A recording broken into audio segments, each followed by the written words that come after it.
There's no time.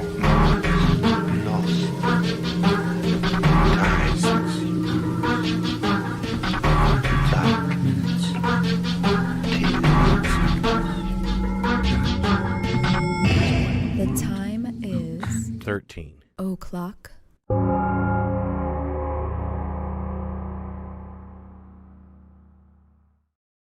Hey, it's us. It's Friday night, you guys. Yep.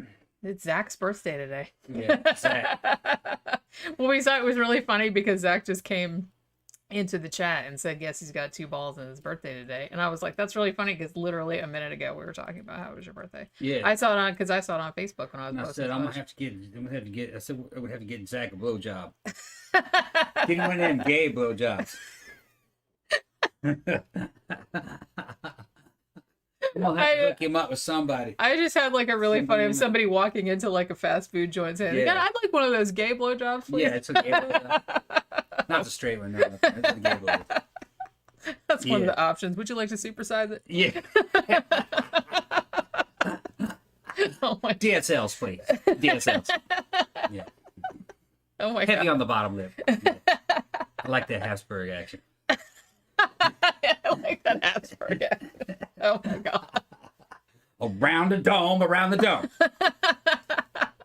I can see it. I can see a whole menu. Yeah. Well, see, I don't know. Trying to order it up and shit. Yeah, I don't know why this just reminded me of Yeah. of this. You'll see where I'm going with this in a second. The path that I do my hikes on, like right outside of the Seminole, we kind of a trail here. Every now and then, like, it's all shaded with trees, right? So all of these dead leaves fall on it. So every now and then they have like a truck come through there and like, do like a leaf blower and blow all the leaves off so people don't like slip and fall on them and stuff. And I just started calling it the blow truck. And because that's what it is. It's a truck with like a big, huge leaf blower on the back. So I called it the blow truck. And Tom told me the other day that every time I said that, he thought of like a food truck, except that it dispensed blowjobs. Yeah, a bunch of hookers in. Jumping out. Jumping out. Hey! So that's what the blowjob menu would be. It would be on the blow truck, just on the side. They would set up, on some corner somewhere out in front of a construction site or wherever. Yeah. And then you could go up there and order whatever you wanted. A couple years back, I was outside the Starbucks, and Starbucks is on this intersection. And at one of the intersections behind Kobe's Steakhouse, there's this big empty lot. It looks like the woods out there. They had a homeless camp out there. And they had the county people were going down there, fucking giving them shots, and they all had the damn masks on and gloves. This was years back. Anyway, they had some girl working out of the damn homeless camp, and her whole thing was just to walk around in homemade cutoffs with a fucking Burger King bag, just to wave it and saying hey to everybody. That was her way. That way the cops, she had plausible deniability. Well, that was a pretty smart thing to do, like walk around the burger. She's like, what? I'm just going to get my lunch. Like, quit busting my chops. She wouldn't come on Starbucks property. She got busted on Starbucks property. So she knew to avoid So she'd walk around and going, hey, waving and shit. Hey, that's where I got the hey shit. She was carrying the fucking, Burger King bag. Burger King bag in one hand going, hey, waving at everybody. Yeah. Seeing what would happen if anybody... Trying to get you to follow her. Hey, man, it's like, girls got to do it, girls got to do it. Gotta make money down there in the fucking homeless camp. Well, Yeah. The homeless camp's gone now. Yeah, I think they cleared them out. Well, I think that that property's for sale, I think, too, so... Zach says, and it's actually a sperm harvesting operation. Yeah, it's probably putting the shit the blower, but it works in reverse. Yeah. I don't know why. Yeah, I just picture you said blow truck. I just imagine like those fast food trucks pulling up and like 20 of them girls fucking piling out. Hey! All fucking with bags and shit. Well, I just thought of blow truck because it's like a tow truck, but with a blower on the back. Yeah. So that's what I thought of. I mean, it just goes through the trail. You're not allowed to like drive cars on the trail. Obviously, it's paved, but you can't drive on it. But they can. Yeah. Because they go through there and blow all the leaves off, which I really appreciate. Yeah. Zach's in there fucking bragging about his skills. See that shit? He's in there bragging about his skills. You can read that shit. It says the bisexual men always telling me I get the best blowjobs. Got mad skills. You gotta be good at that. Got mad skills. If anybody's out there, man, just go hit up Zach. He's ready. He's ready to go. It's his birthday. Ready to blow. He's ready to blow. Oh my god. This went downhill quickly, didn't it? Bitch just fresh coming off a diet, too. Yeah. Yeah, I've been on one off and on. All right, so what's going on? What's going on? Got Soph's in there. Got Tammy's in there. Tila's in there. Tila still didn't see Red Sun. Well, you know, people can't just watch things at the she drop did. of a hat, you know. She's running to go get a drink, though. Uh-oh, hi, Pookie. Don't What's you up, do Pooh? it. Don't you do it. Don't jump up here. She looked and was like, oh, she did that earlier and just stomped all over the shit.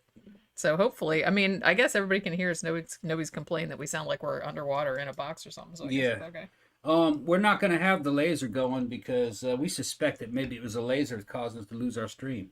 Because that sucks up a lot of data. That's kind of what I was thinking. Well, because we forgot to turn it on Wednesday and we didn't lose the stream on Wednesday. And then I was like, I wonder if it's because there was so much activity going on in the background of the thing that it was like sucking up too much fucking bandwidth. So we're going to leave it off and see what happens. You know what I mean? If it's not affecting it, then I'll turn it back on at some point. But it's kind of like... It may be affected. It may be that. So I told Tom, I was like, just let's try not to like flail around. We'll just try to be very still. Yeah. And not like wave around too much. And maybe it'll be okay. We're trying to like keep this fucking stream from crashing. But yeah, I don't know. I don't know how long this is gonna go on tonight. We'll find out. And well, because looking at me like you getting ready to jump up on something, aren't you? She's like, yeah, I have that. I'm about to jump up on some shit face. I'm gonna jump up on your devices and on your drink.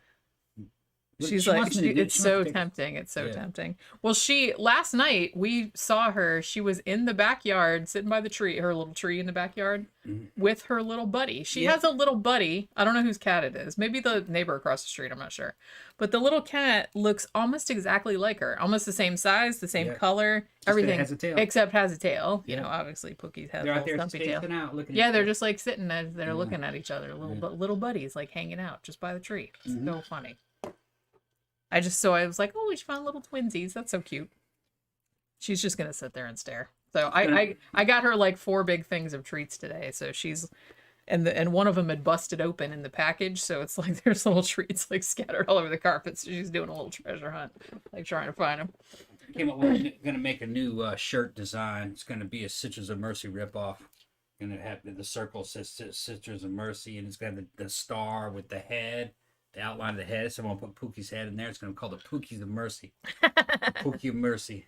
I feel like it should probably be Pookie's whole body because one of her most distinctive features is her little tail. I don't know. I wanted to match that head, but you know, well, we could her head. Look it up. Yeah, we could just put Pookie's head in there. Yeah, with her little the ears. With her little ears. Yeah, that go like that.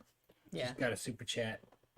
Oh, we did. Oh, it's like, oh yeah, I'm a couple seconds behind you. Oh, thank you, Amanda. Extra shout out to you guys in addition to my monthly Patreon, just because Daisy, my dog, and I just signed a formal offer letter for a new job that ended up offering way more than they initially said. That's awesome.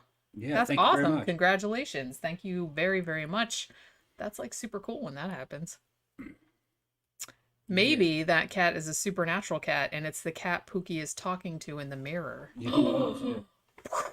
Maybe it is. Maybe it is. Because Pookie does talk to the cat in the mirror. Do we have any shout outs or anything like that? We actually have 2 new patrons this week. Okay. Isn't that exciting? Yeah. We have a patron named Rebecca. I call her Rebecca M because we actually have 3. She's the 3rd Rebecca. So lots of Rebecca. Okay. So thank you very much, Rebecca. Also, we have one named Arezo. I hope I'm pronouncing that correctly. That was just from a couple days ago. So we got new patrons. That's good. Thanks for always like that. Welcome aboard, people. Welcome aboard. Yeah, we're get early access to stuff. You get to vote on stuff. You get to vote on movies and topics and all kind of fun shit.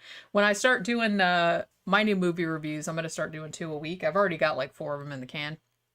And I'll give you early access to those as well. Like I said, I'll probably post them on Thursday and Saturday for public, but so patrons should be able to see them on Wednesdays and Fridays. We have to make a new shipment of shirts and send them out soon too. I know, we really need to. And we ought to come up with a new design that way we don't have to fuss around asking people what shirt they want. We'll just send them a shirt. It'll just be one, one shirt. It is much easier because much easier that way.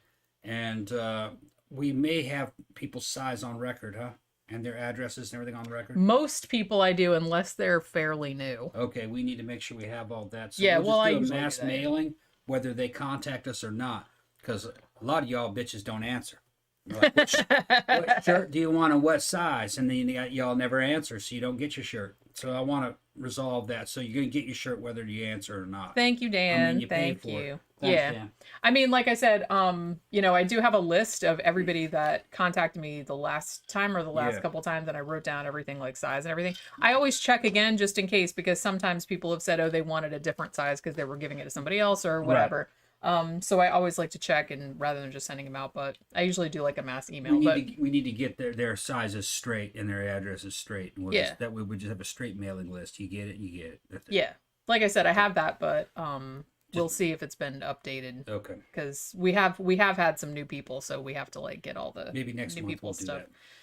Yeah, in April. Yeah. That's definitely something we should shoot for. I do want to make that Pookie shirt, but we have to make another 13 o'clock one too. We have to think of something cool. Yeah. We will. I mean, I really like the last one that I made, and I really like that Friday the 13th one that I made, so it's like getting harder to come up with new shit. Jay made it back. How you doing, Jay? All right. Yeah, all right. So the case we're going to be talking about tonight, I've been wanting to do this one for a long time. I actually wrote about this one in my first volume of Faceless Villain.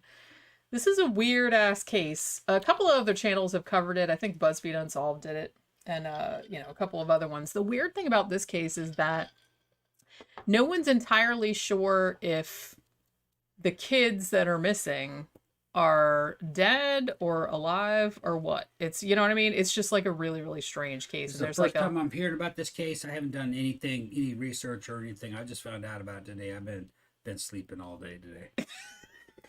What a rough life you have. Him and Pookie, it's like all they do is just lay in there on the bed and sleep. Wasn't feeling that good. Oh, well, Which is kind of, my medication. His medication. My medication, yeah. My medication. Yeah. I took that damn estrogen blocker. It should make me sleepy. I wonder what. So it's an estrogen blocker, and it makes you sleepy. Me sleepy. Yeah. I mean, I'm sleepy all the time, but that's just because I don't sleep very well, and I wake up early every fucking day. It fucks up with my fucking delicate male hormonal balance. You were so delicate. I don't understand it. So I can't understand. Some dudes say don't fuck with that they give those to you, but don't fuck with them. I don't think I'm gonna fuck with them. Every time I've taken that shit, I just feel sleepy as shit afterwards. You've taken 3 of them, yeah? Taken a total of 3 of them. Okay. Yeah, I don't think I'm gonna take any more. Well, stop taking them for a while and just see what happens. Like, if you're still tired, then you know that it's not that. First couple times I took them, they say take them on the day you take your injection. You know what I mean? And every time I took them with the injection, I felt fucking sleepy. Yeah. If I didn't take it, it felt great. Interesting. Yeah. Michael Schaefer says Tom is fragile. LO. Yeah, all dudes are fragile. They are very fragile. I think that's why they make fun of women for being fragile, because it's a projection thing. Mm-mm. Yeah, Tila said, "Wait a minute, I thought those shots were supposed to boost energy." Yeah. Well, that the shot does, but he's also the pills. There's also a couple of pills that you have to take along with that. It's like a whole system. It's a whole system. It's one thing counteracting another. See, but they're telling me don't counteract that shit. See, here's the problem. If you start fucking banging up fucking testosterone fucking aromatizes into estrogen. If it's a lot of fucking testosterone, you're gonna have a lot of estrogen left over, which could cause gynecomastia, which is big bitch tits. Yeah, and the first symptom is kind of like I resent that like sensitive nipples and shit, like handsome shit. So, oh, my nipples. Yeah. So what they do is on the day of your injection, they want you to take this estrogen blocker. So as it fucking aromatizes, you're not getting the estrogen. But the problem is that estrogen fucking does a lot of good shit. Like fucking it controls sex drive. It does all kinds of, it's part of that energy feeling that you get. So anything that's kind of like most dudes and I'm not taking that much. I wasn't prescribed a lot of it. 200 milligrams. Some guys are taking a pro bodybuilder that weighs 300 pounds is on 700. Okay. So that's like the Rock. Rock's probably taking about 700. He's more likely to need those pills than I would. You know what I mean? Yeah. It's not that much test. So they gave me the weakest one. It's like a half milligram. I think I'm gonna stop taking them. Some guys say don't take that shit. Just don't control estrogen. Let it run wild. Yeah. estrogen running wild. Let that estrogen run wild. Because the balance of estrogen to testosterone, in other words, proportions of it are natural for the amount of testosterone that you have. Yeah. That's why if you were naturally producing that testosterone, that would be the natural amount of estrogen you would have anyway. Yeah. So it's not like you're not doing a supernatural dose of testosterone. You understand what I'm saying? Yeah. What do they call that shit? Super physiological. It's not a super physiological dose of testosterone. It's just what you were making when you were a teenager. Yeah, it's not. You're not like. You're not transforming into a woman. Or with that into side. you like. Or the into the thing Hulk monster. or something. Yeah, or something like that. Yeah. You're not doing anything unusual. Right. So I think I'm gonna stop taking that shit. Yeah, and now everybody's coming up with like stuff you might need, like a man's ear. Man's ear. And, yeah. And man pawns. Yeah. Get my nipples pierced. And shit. Oh, I like that idea. You would never do that. More's the pity. They get ripped out. That's what I always worry about. They get fucking ripped out. I'm even kind of nervous. I wear earrings sometimes. I do have pierced ears. I pierced them myself a long time ago. But even now, like when I go out, I'm real reluctant, like to wear them just in case. Because like, what if people get drunk and we're dancing and they go, it's like I don't know. I just have like really terrible imaginings like that. I think that'd be like really nasty if that happened. You're talking about Seinfeld. What are you doing, Book? What's up? What's the matter, Pokey? What are you doing? She doesn't know what she's doing. Doesn't know what she's doing. She's super bored. So, what else? Do you have anything else you would like to talk about your hormones? Yeah, he's or talking anything? about hormones too. Now, Jay, I ain't gonna talk about hormones. I just gotta wake up. Women know for hormones. Okay, it's like women got these little monthly cycles. You know, I'm gonna explain it to you. They got these monthly cycles. Men don't have that. Men don't have that. No. Thank you for It's just an explaining arc. that to It's me. just a lifetime arc. Yeah. Well, we have that too, but then we have that other shit in addition to yeah. it. And it's not fun, in case you. Woman's is like a corkscrew. Yeah, just a never-ending. Man, it sucked. Look at, oh my goodness, Pookie is over there laying on her back with her little paws sticking up in the air again. What'd you say? What were you gonna say? I didn't say nothing. Oh, you seemed like you were gonna say something, and then you kind of like went over there. No, I was just looking over here. I was just laughing at Pookie because she went over there and laying on her back, and then she's like looking at the window like, what the fuck's going on over there? I just gotta get enough alcohol in my system to wake me up. Yeah, you need to wake up. Yeah. Wake up. It's fucking hot in here. It is weirdly, and you know what's really strange is that It's not hot outside. she's crying. What the fuck, yeah? She's so weird. Yeah. She's so. I wish you guys could see this. It's like it's hilarious, like the fucking position Looks like she's she's laying on in. her back running in through space. Yeah, she's like, And then she looked at me. "Thank you, go. Zach. Thank you for giving me that mental image of Tom on those heart-shaped stripper pasties with the tassels." That's just fucking hilarious. Let me see what the temperature is. Oh my god. Yeah, it's weird because normally it's actually kind of cold in this office. I usually have a little sweater or a little jacket or something. Yeah, I'm one of those people. But it's weird because normally I'm one of those people. I'm not like one of those girls because you know how like dudes are like, women are always cold and shit like that. I'm not usually. Usually I'm like too warm.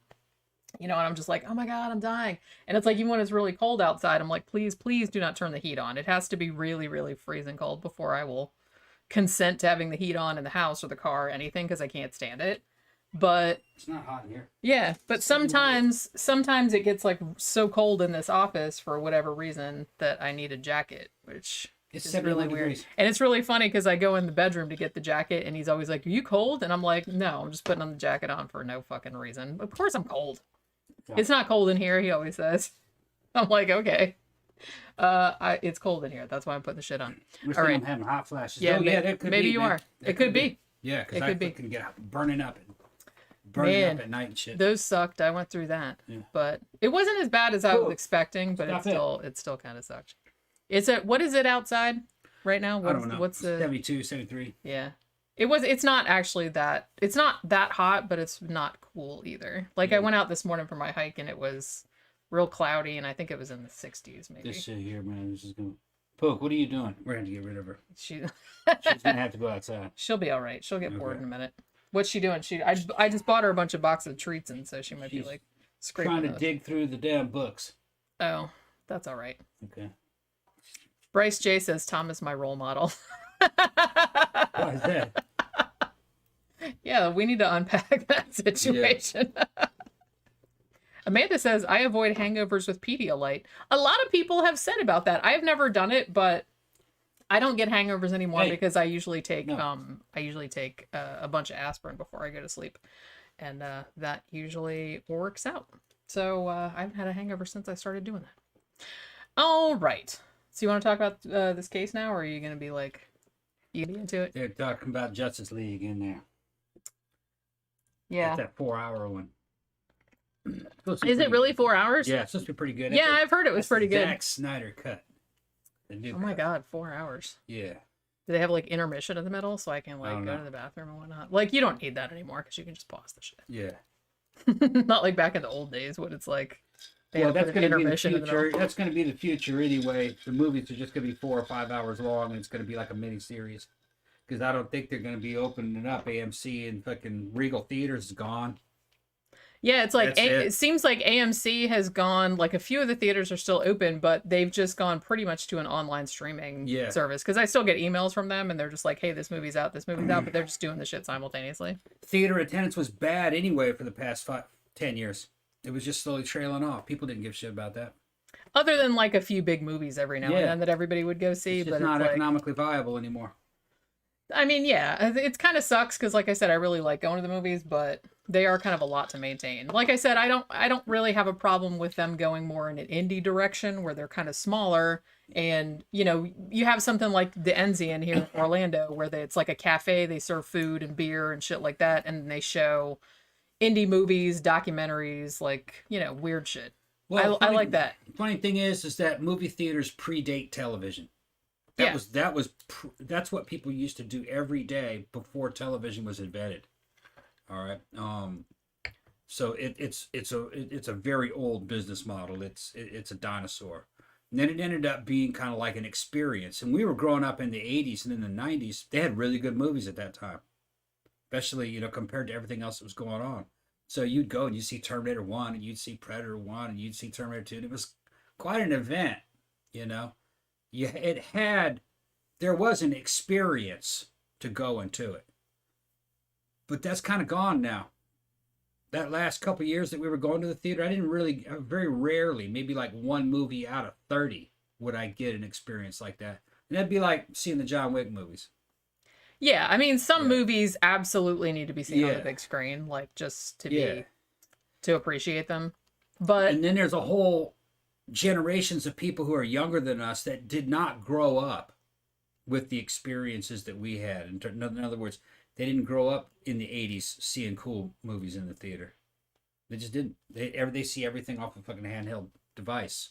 which, like I said, So that's some movies, some genres, it doesn't really matter. But I do kind of feel like you at least need to see shit on a big screen TV. So some genres, obviously, some shit doesn't matter. A But person in their 20s can't relate to that.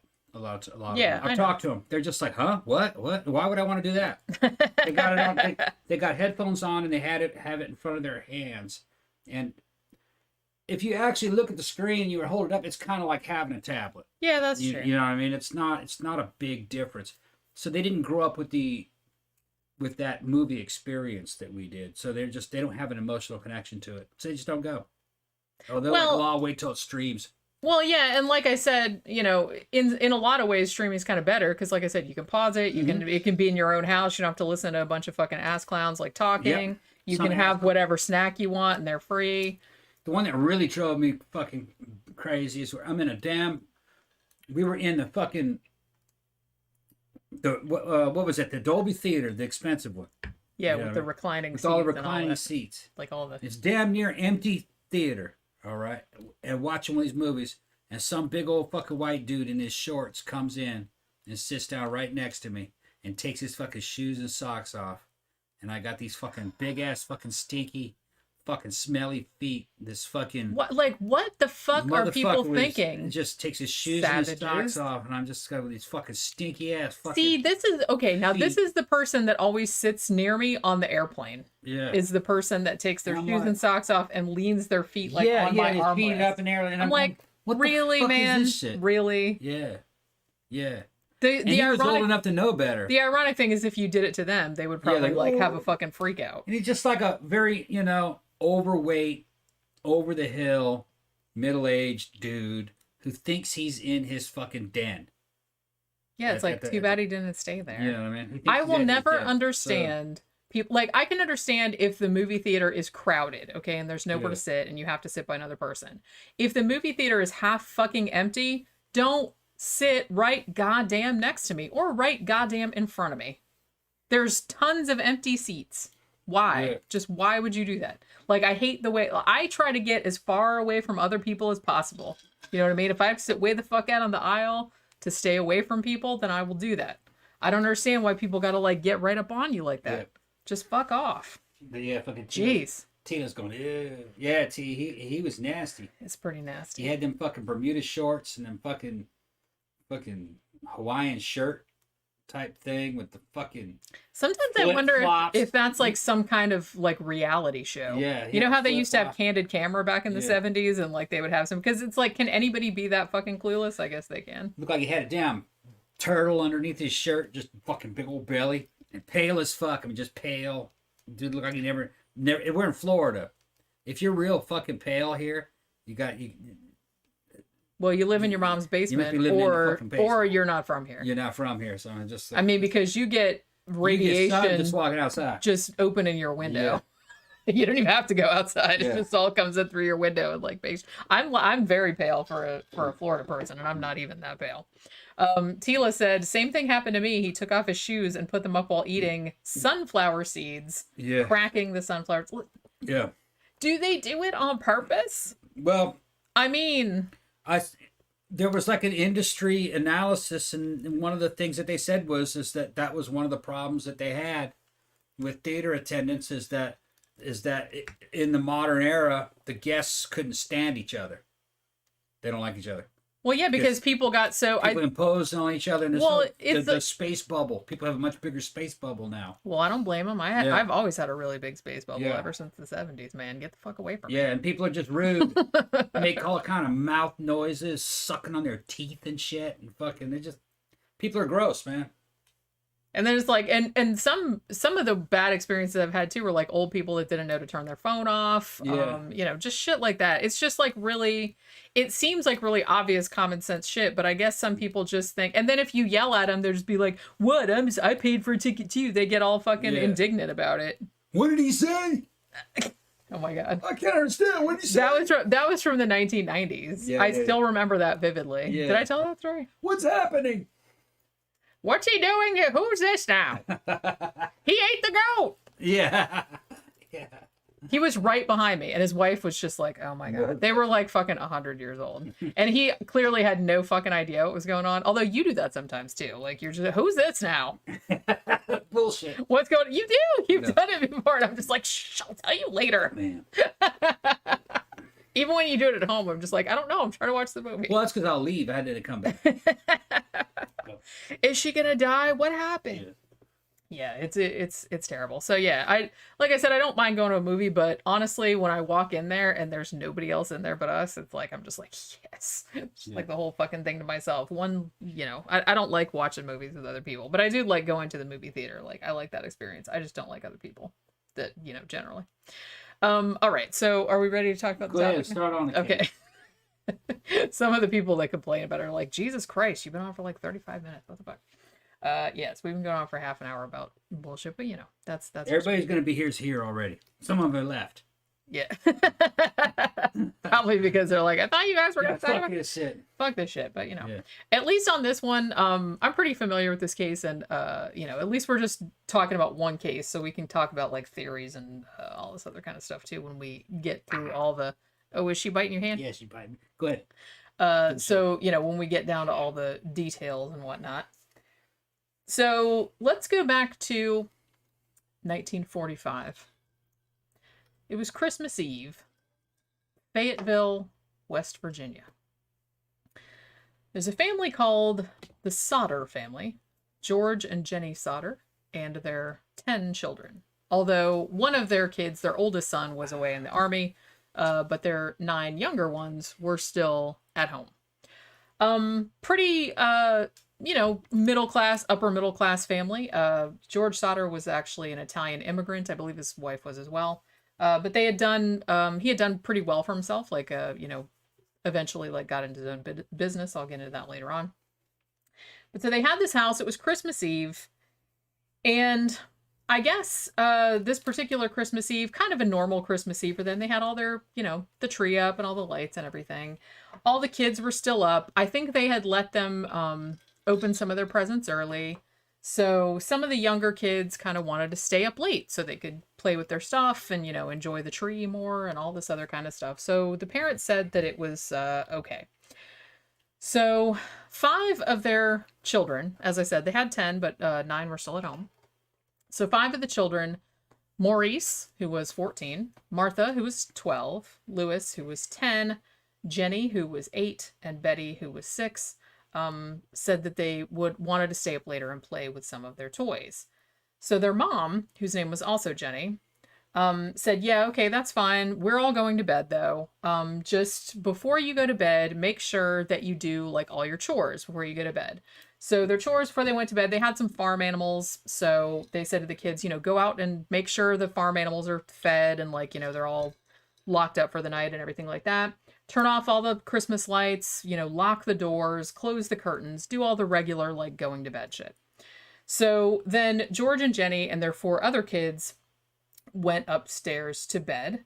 Their eldest daughter fell asleep on the couch. Now, a few hours later, very early on the morning of Christmas Day, the 25th, 1945, the phone rings in the middle of the night. I believe it was something like 12:30, 1 o'clock in the morning. So Jenny, the mom, she gets up and she goes into the hall and answers it. Now, there's a woman on the other end of the line, and she said it kind of sounded like someone was calling from a party or something like that, because she said she heard a bunch of voices in the background and there was something that sounded like glasses clinking or something. And so this woman asks her for a person that Jenny didn't know who it was. So Jenny's like, well, I think you have the wrong number. So then the woman kind of laughed really weirdly, and then she hangs up. Now, Jenny was like, huh, that was pretty weird. Okay. But then she notices, while she's out on the phone, she looks out into the living room and she sees those damn kids, allegedly, have left all the lights on. She finds out that the door is unlocked, all this other kind of stuff. She doesn't see any of the kids in the room where they were, but she's like, man, they didn't do anything I told them to do. So she gets really annoyed, and she goes in there and locks the door, closes the drapes, turns all the lights off and everything. It's just like, man, this fucking kid, you can't tell them to do anything, right? So she just figured, oh, they forgot about it. So she closed up the house and goes back to bed. Now, she's only back in bed for about half an hour. And then she hears a noise. She said later that it sounded like something kind of heavy, like a stone or something, hitting the roof of the house and then rolling down the slope of the roof. She said this was about 1:30 in the morning. Now, shortly after she heard this strange noise, she starts smelling smoke in the house. So she shakes George awake, her husband, and runs out of the bedroom. Now, at this stage, the hallway of the house is filled with smoke, and the stairway going up to, I think their bedroom was on the first floor, but the kids that had stayed up late, the 5 kids, they had 2 bedrooms that were up on the second floor or the third floor. I don't remember. I think it was the second floor. So they were on the second floor. So there was a floor above. So she comes out in the hall and she sees a bunch of smoke and some flames, and the staircase is already essentially on fire. So they can't get up to the kids, right? So they basically shout up the stairs, everybody has to get out, just, get the fuck out of the house. So sadly, as I said, they couldn't get up the stairs. They didn't know where the 5 kids that stayed up late were, because they didn't see them in the living room, but they didn't know if they'd gone upstairs because, like I said, they'd all said they'd been downstairs, and now they were missing. So they ran out of the house and then realized that the 5 kids were not out there. And so they started freaking out because they assumed that they had gone up to bed, and then, and so since the staircase was on fire, they couldn't get to them from the inside of the house. So George, as he would, he's trying to save his 5 kids. So he says, well, we're going to have to get into the house from the outside. So he busts a window, cut his arm open. It was bleeding everywhere, but he couldn't really see anything. like the house was pretty much very quickly being consumed by fire. I think I read somewhere that it had started in the office, but I'm not entirely sure if that's the case. But the house was made of wood, which that's never good. So the fire spread like really, really quickly. Now, he knew that like some of the kids made it out. His 2-year-old Sylvia, they got her out because she was in the same room as them. 17-year-old Marion, who was the oldest daughter, she was outside. And they had 2 sons, John, who was 23, and George Jr., who was 16. They all made it out. They had been in the upstairs bedroom, but they were able to get out before the fire got too bad. So the other 5, Maurice, Martha, Louis, and Jenny, and Betty, were probably still in the house at this stage. So what he decided to do, he's like, okay, well, I'm going to have to climb up to the 2nd floor window. Now, weirdly, and this is one of the things that makes this mysterious among many other strange things about this case, was that normally he kept a ladder propped up against the side of the house, right? So he goes around the side of the house to get it, because he's going to climb up to the 2nd floor bedroom window, and get them all out. The ladder is not there, which is very strange. So he starts flipping out. So the ladder's not there. He can't find it. You know, it's dark outside. It's freezing cold. It's, you know, it's Christmas Eve in West Virginia. So he's running around. He can't find the ladder. So he decides, okay, well, he ran, like a trucking business. He had started out hauling dirt, and then he did, you know, coal and various other kinds of freight. So he had 2 coal trucks, and I think they were like bucket trucks. So they kind of had, you know, they had like a riser thing on them. So he had a couple of those like out in a garage or a shed or whatever. So he's like, okay, well, I'm just going to get one of those trucks, pull it under the window, and then I'm going to climb on top of it, and then I can bust the window and get them out. So he goes in there and he tries both trucks. Neither of them will start, even though they had been working the day before, which again, very unusual. So at this point, he's like, well, maybe we can try to put the fire out. So they had like this big rain barrel that was outside the house. He tries to scoop water out of it to put the fire out, but it was frozen solid. So basically he's like just losing his mind at this point. So, they didn't, obviously their house was on fire. They were outside. This was 1945. Nobody had cell phones, obviously. So his daughter, Marion, who was 17, she runs to a neighbor's house to call the Fayetteville Fire Department. However, when they called the fire department, they couldn't get an operator to pick up, right? Which seems a little weird. I mean, it was Christmas Eve. It was a holiday, so it's kind of a small town. Maybe everybody just took the fucking night off or whatever. Like they thought, hey, no crimes will happen. So, you know, but they couldn't get an operator to pick up. So basically, so another neighbor saw the house was on fire and went to a bar nearby and tried to call from there. But again, they couldn't get an operator on the line. So at this point, the neighbor was like, man, fuck this. So the neighbor gets in his car and drives into town, and he finds the fire chief, whose name was F.J. Morris. And at this point, this town did not have anything like a modern, you know, fire alarm type of system or anything like that. Basically, they were just like, well, you had to do like a phone tree. Like one person would call, like, hey, we'll call this firefighter, and that firefighter has to call another firefighter, like to get everybody out there to fight the fucking fire, which is their job. But, you know. It's a long time ago. It was, yeah. Now, sadly, so the fire department was only 2.5 miles away from the Sodder home, but it took them until 8 in the morning on Christmas morning to get there. 8 in the morning. Now, I think what happened too was that when they first found the fire chief, F.J. Morris, they were just like, man, go get the fire truck and bring it. The fucking house is burning down and there's 5 kids inside, like trapped inside there. F.J. Morris supposedly said, I don't know how to drive the fire truck. We have to wait until somebody who knows how to drive the fire truck comes on shift. That's allegedly what he told them. So a fire chief who can't drive a fire truck. So I'm like, okay. So yeah, by the time they arrived, you know, something like 7 hours after the fucking fire had started, obviously there was nothing left of this house but a pile of ash. There was just pretty much nothing there. You know, a few appliances and like some fucking burned planks and whatnot. That's all that was left. Everything was gone. Now, at this stage, as you would, George and Jennie Sodder assumed that the 5 children had been trapped in the house and had burned to death inside the ruins. However, the fire chief and the, investigators and all that, they turned up on Christmas Day and went through the remains of the house. However, they found no bodies. And the thing about it is that at first, the fire chief was like, well, maybe the blaze was hot enough to completely cremate them, which... Unlikely. Yeah.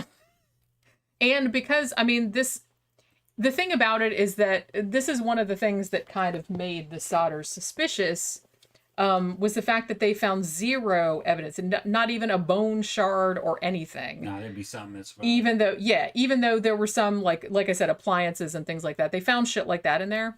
But if you talk to, people who, work at crematoriums, for example, which is exactly the same thing. It's like burning a body to death. Burning a dead body. You know what I meant. Yeah. Basically you have to, I know this is like morbid, but you have to cook that body at what, like 2,000 degrees or something like that for a long time. And you have to do it for a long time, for a couple of hours. Yeah. And even then you still have bone fragments left that you have to crush. Yeah. When you get the cremains, it doesn't burn down like that. They have to smush it. It doesn't really burn. Right. Yeah. So the fact that no remains at all were found in the ruins of this house, started to make the parents suspicious. So another thing too, there's like several mysteries going on with this. So let's kind of get into this. So like I said, Chief Morris basically said, oh, well, the bodies probably were cremated because it was really hot or whatever, even though the fire had burned really quickly. The house burned down in less than an hour, I think. So it wouldn't, even if the fire had been hot enough, it didn't burn for long enough to have completely obliterated 5 bodies. Impossible, but extremely unlikely. It's just extremely unlikely. So they have a state police inspector come. He goes through the rubble and looking for a cause of the fire. Now, he said, oh, it was probably just faulty wiring, which... At first, the Sodders didn't really have, they were, obviously they thought they had just lost 5 of their children. They were in horrible, in horrible mourning, and shock and trauma and everything. So they didn't really question it at first. So they were like, okay, yeah, the kids were completely burned up. Yes, it was faulty wiring or whatever. Now, sadly, because George Sodder was, had such a traumatic experience, basically a day or 2 after the fire, he bulldozed the whole site over, like after it had been gone through by the investigators and everything, because he just wanted to erect a memorial to like his dead children. So he wasn't really, and like I said, at that time, he wasn't really questioning, the official statement about the cause of the fire and what had happened to the children. So the coroner's office issued 5 death certificates for the kids, just before New Year came. There's already a lot of fishy shit. I don't know. Well, yeah. Oh, wait, it gets fishier. Where was the ladder? Where was the bodies? That's what I mean. It gets fishier. Yeah. Make another drink. Hold on. Okay. So the cause was attributed to fire or suffocation, meaning the kids had probably died from smoke inhalation and then had burned up. So much so that they found, as I said, not a single trace of any of the 5 bodies anywhere, which, like I said, very, very unlikely. So let's go back and talk a little bit about George and Jennie Sodder's history, because this might have some bearing on the cause of the fire and why the kids maybe were not found in the fire. So George Sodder, as I mentioned earlier, he was an Italian immigrant. He was actually born Giorgio Soddu in Sardinia in 1895. Now, he ended up immigrating to the U.S. in 1908. He was 13 years old.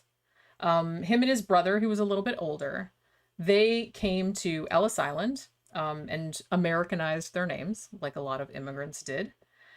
So basically, his brother kind of got there and was like, yeah, fuck this. I don't like this place. And he went back to Italy like almost immediately. So George, 13 years old, was left in the US alone.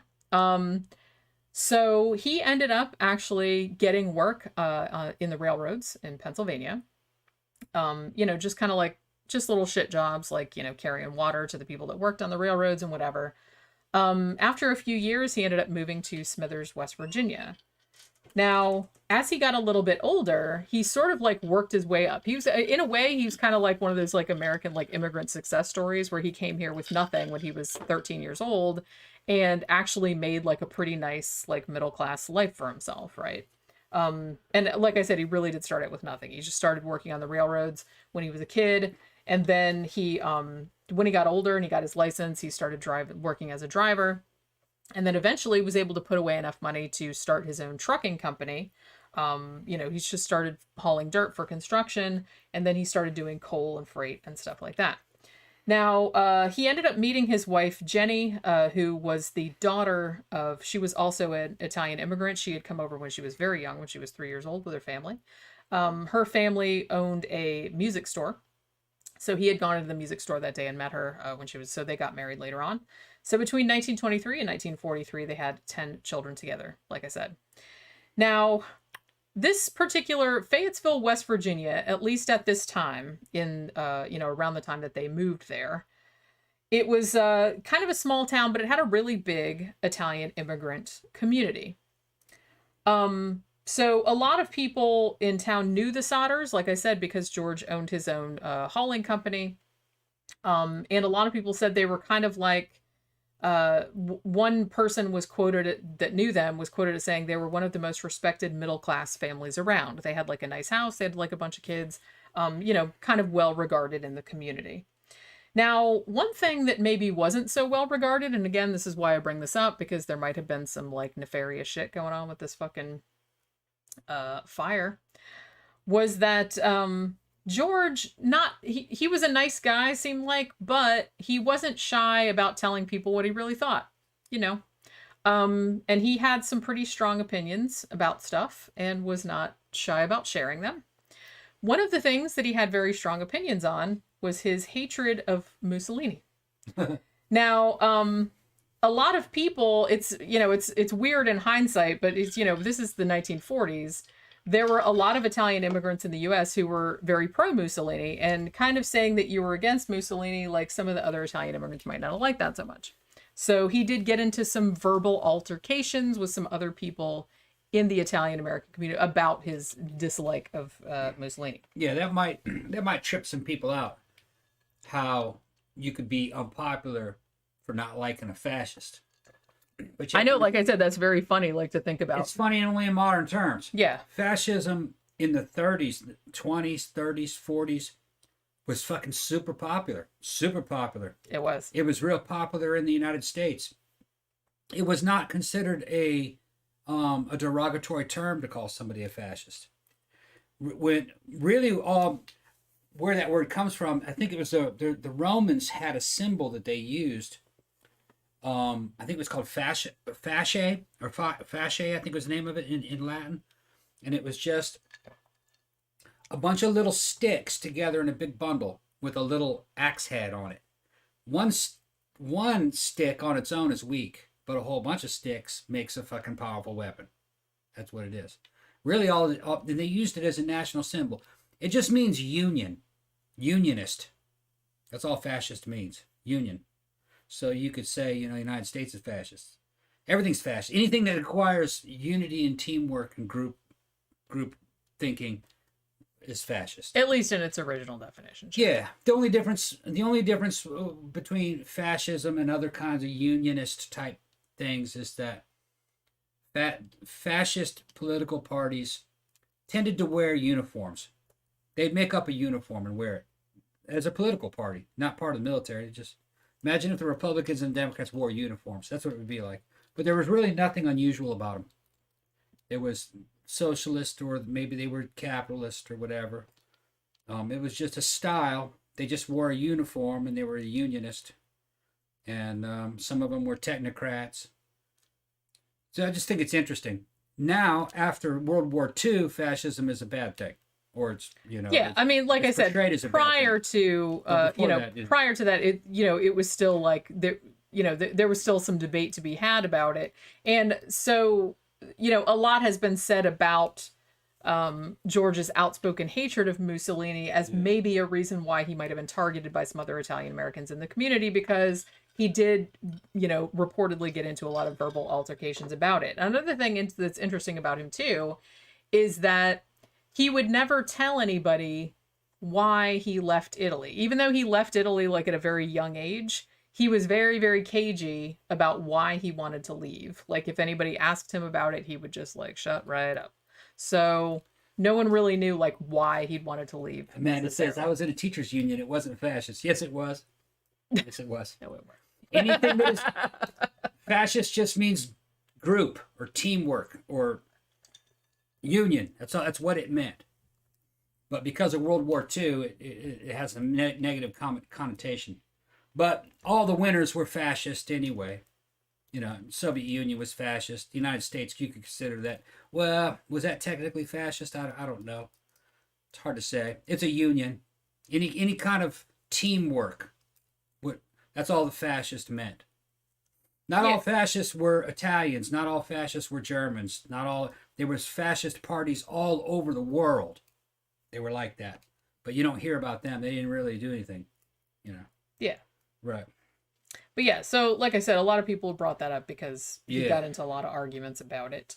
Because there were a lot of Mussolini supporters among the Italian American community and others, like in the U.S., and particularly in the small community where they lived. Like I said, Fayetteville, West Virginia was not big.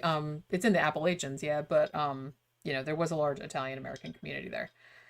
So in the days following the tragedy, the fire, while George is bulldozing over the lot where his house used to be and where he thinks the body of his children are, and he's thinking about, what he wants as a memorial, he's like planting flowers there and stuff like that, he starts thinking about some really weird shit that didn't really like catch his attention at the time, but in light of the fire and the alleged deaths, seems a lot weirder in retrospect.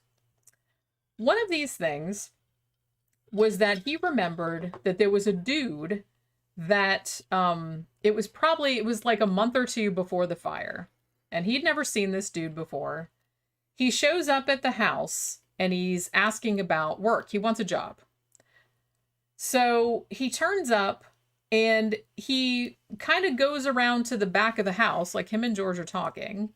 He goes around to the back of the house, specifically points to 2 fuse boxes and says, at least according to George, this is going to cause a fire someday.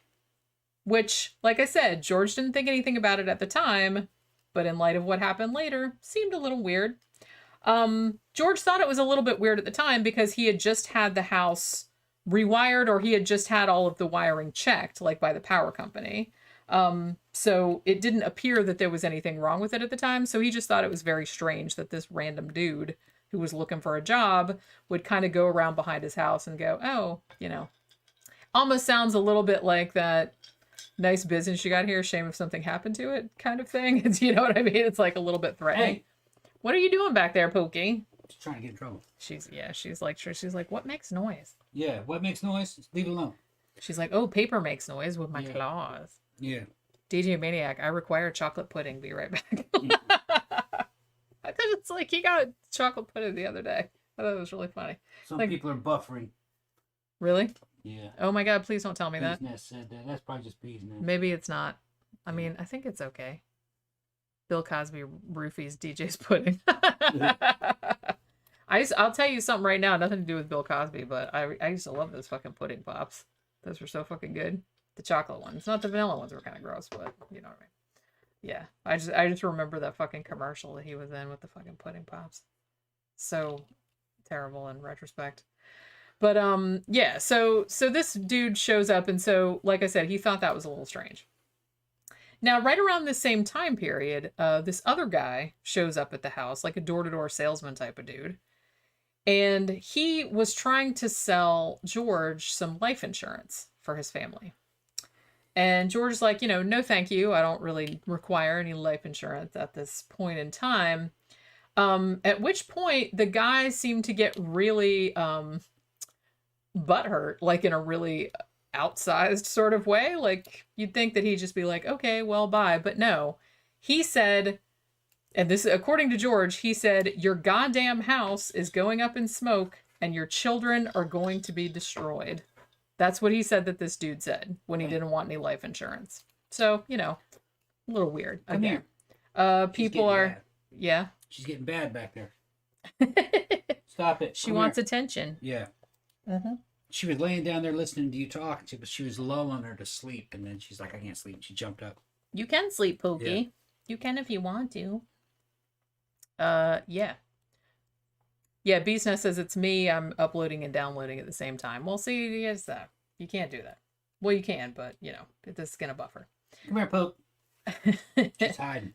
Oh, there she is. There she is. I'm gonna put you outside. Come on, let's go. Go outside. Put her little Yeah, put her collar. clothes on. Come here. Maybe she'll find her little friend and they can hang out by the tree. Come here. She's like, no, now I don't want to. Here's one of them. Now she's being a brat. She's like, I'm going to stay in here with you guys and like make noise. All right. So like I said, even though these two things in hindsight seem really strange, if this just happened to you like fucking randomly, like some dude just came up and said some shit like that, you'd be like, okay, whatever, dude, like fuck off. But so they didn't really think about it at the time, even though they thought it was weird. Now, a couple of the older sons also remembered something kind of weird that had happened as well. They said that right before Christmas, they had seen this dude they'd never seen before, and he was kind of parked along Highway 21, and he was watching the younger kids when they were coming, like I presume they were walking home from school, so he was like watching them, and he just like remembered it because he thought that was very strange. Now, a lot has been made too of the weird phone call that came to the house on the night of the fire. I'm not really sure if that has anything to do with anything. It could just be that it was a coincidence and that it was a wrong number. But it was interesting that it woke Jenny up in time to see that all of the, that all the lights were still on, that the door was unlocked and all that kind of stuff. She did see Marion, like I said, who was 17. She was still asleep on the couch. But all the other kids, like the 5 younger kids, were not there. But she didn't think anything about it because she thought they'd already gone upstairs. So at this point, because they were remembering all this stuff, and then they were just kind of, once they had sort of cleared their heads a little bit, I guess, like after they got through the trauma of the fire and them thinking that these 5 children were dead, they started thinking how strange it was that there was no sign of the 5 children in the fire, like no bones, no nothing. As I said, that seems very, very unlikely. So Jennie Sodder started getting like really obsessed with it. She would have like animal bones, like chicken bones or like, bones from stuff she was cooking, like beef joints or whatever. And she would put them in fires to see like what would happen. If it would completely consume them, she would like burn them for a long time and see what would happen. And she's like, every single time she did that, obviously all that was left was a bunch of burned bones. She's like, she couldn't get the fire hot enough or burn it long enough, like for it to consume them completely. Yeah. So she started thinking, there's something weird here. Sounds like somebody stole her children to me. That's kind of what they started to believe. Yep. So, and as I said, in the fire, they found no bones, but they did find some household appliances in the basement of the house, which were they were burned up, but they were like still, you could still tell what they were. Yeah. That's awful odd. And and so like I said, Jenny went to a dude that worked at a crematorium, the local crematorium, and asked, how long does it take to completely get rid of the bones? Like I mentioned before, The fire has to be 2,000 degrees at least, and it has to burn for at least 2 hours. And even then, there are still some bone fragments left that have to be crushed at the end, even with that. And, their house had burned up in less than an hour. I believe it was only 45 minutes before the house was completely consumed. Even if the fire had gotten to 2,000 degrees, which unlikely at a house fire of this type, it wouldn't have been long enough to completely consume 5 bodies completely so that there was no sign of them left. And so then they remembered some other weird things that had happened too.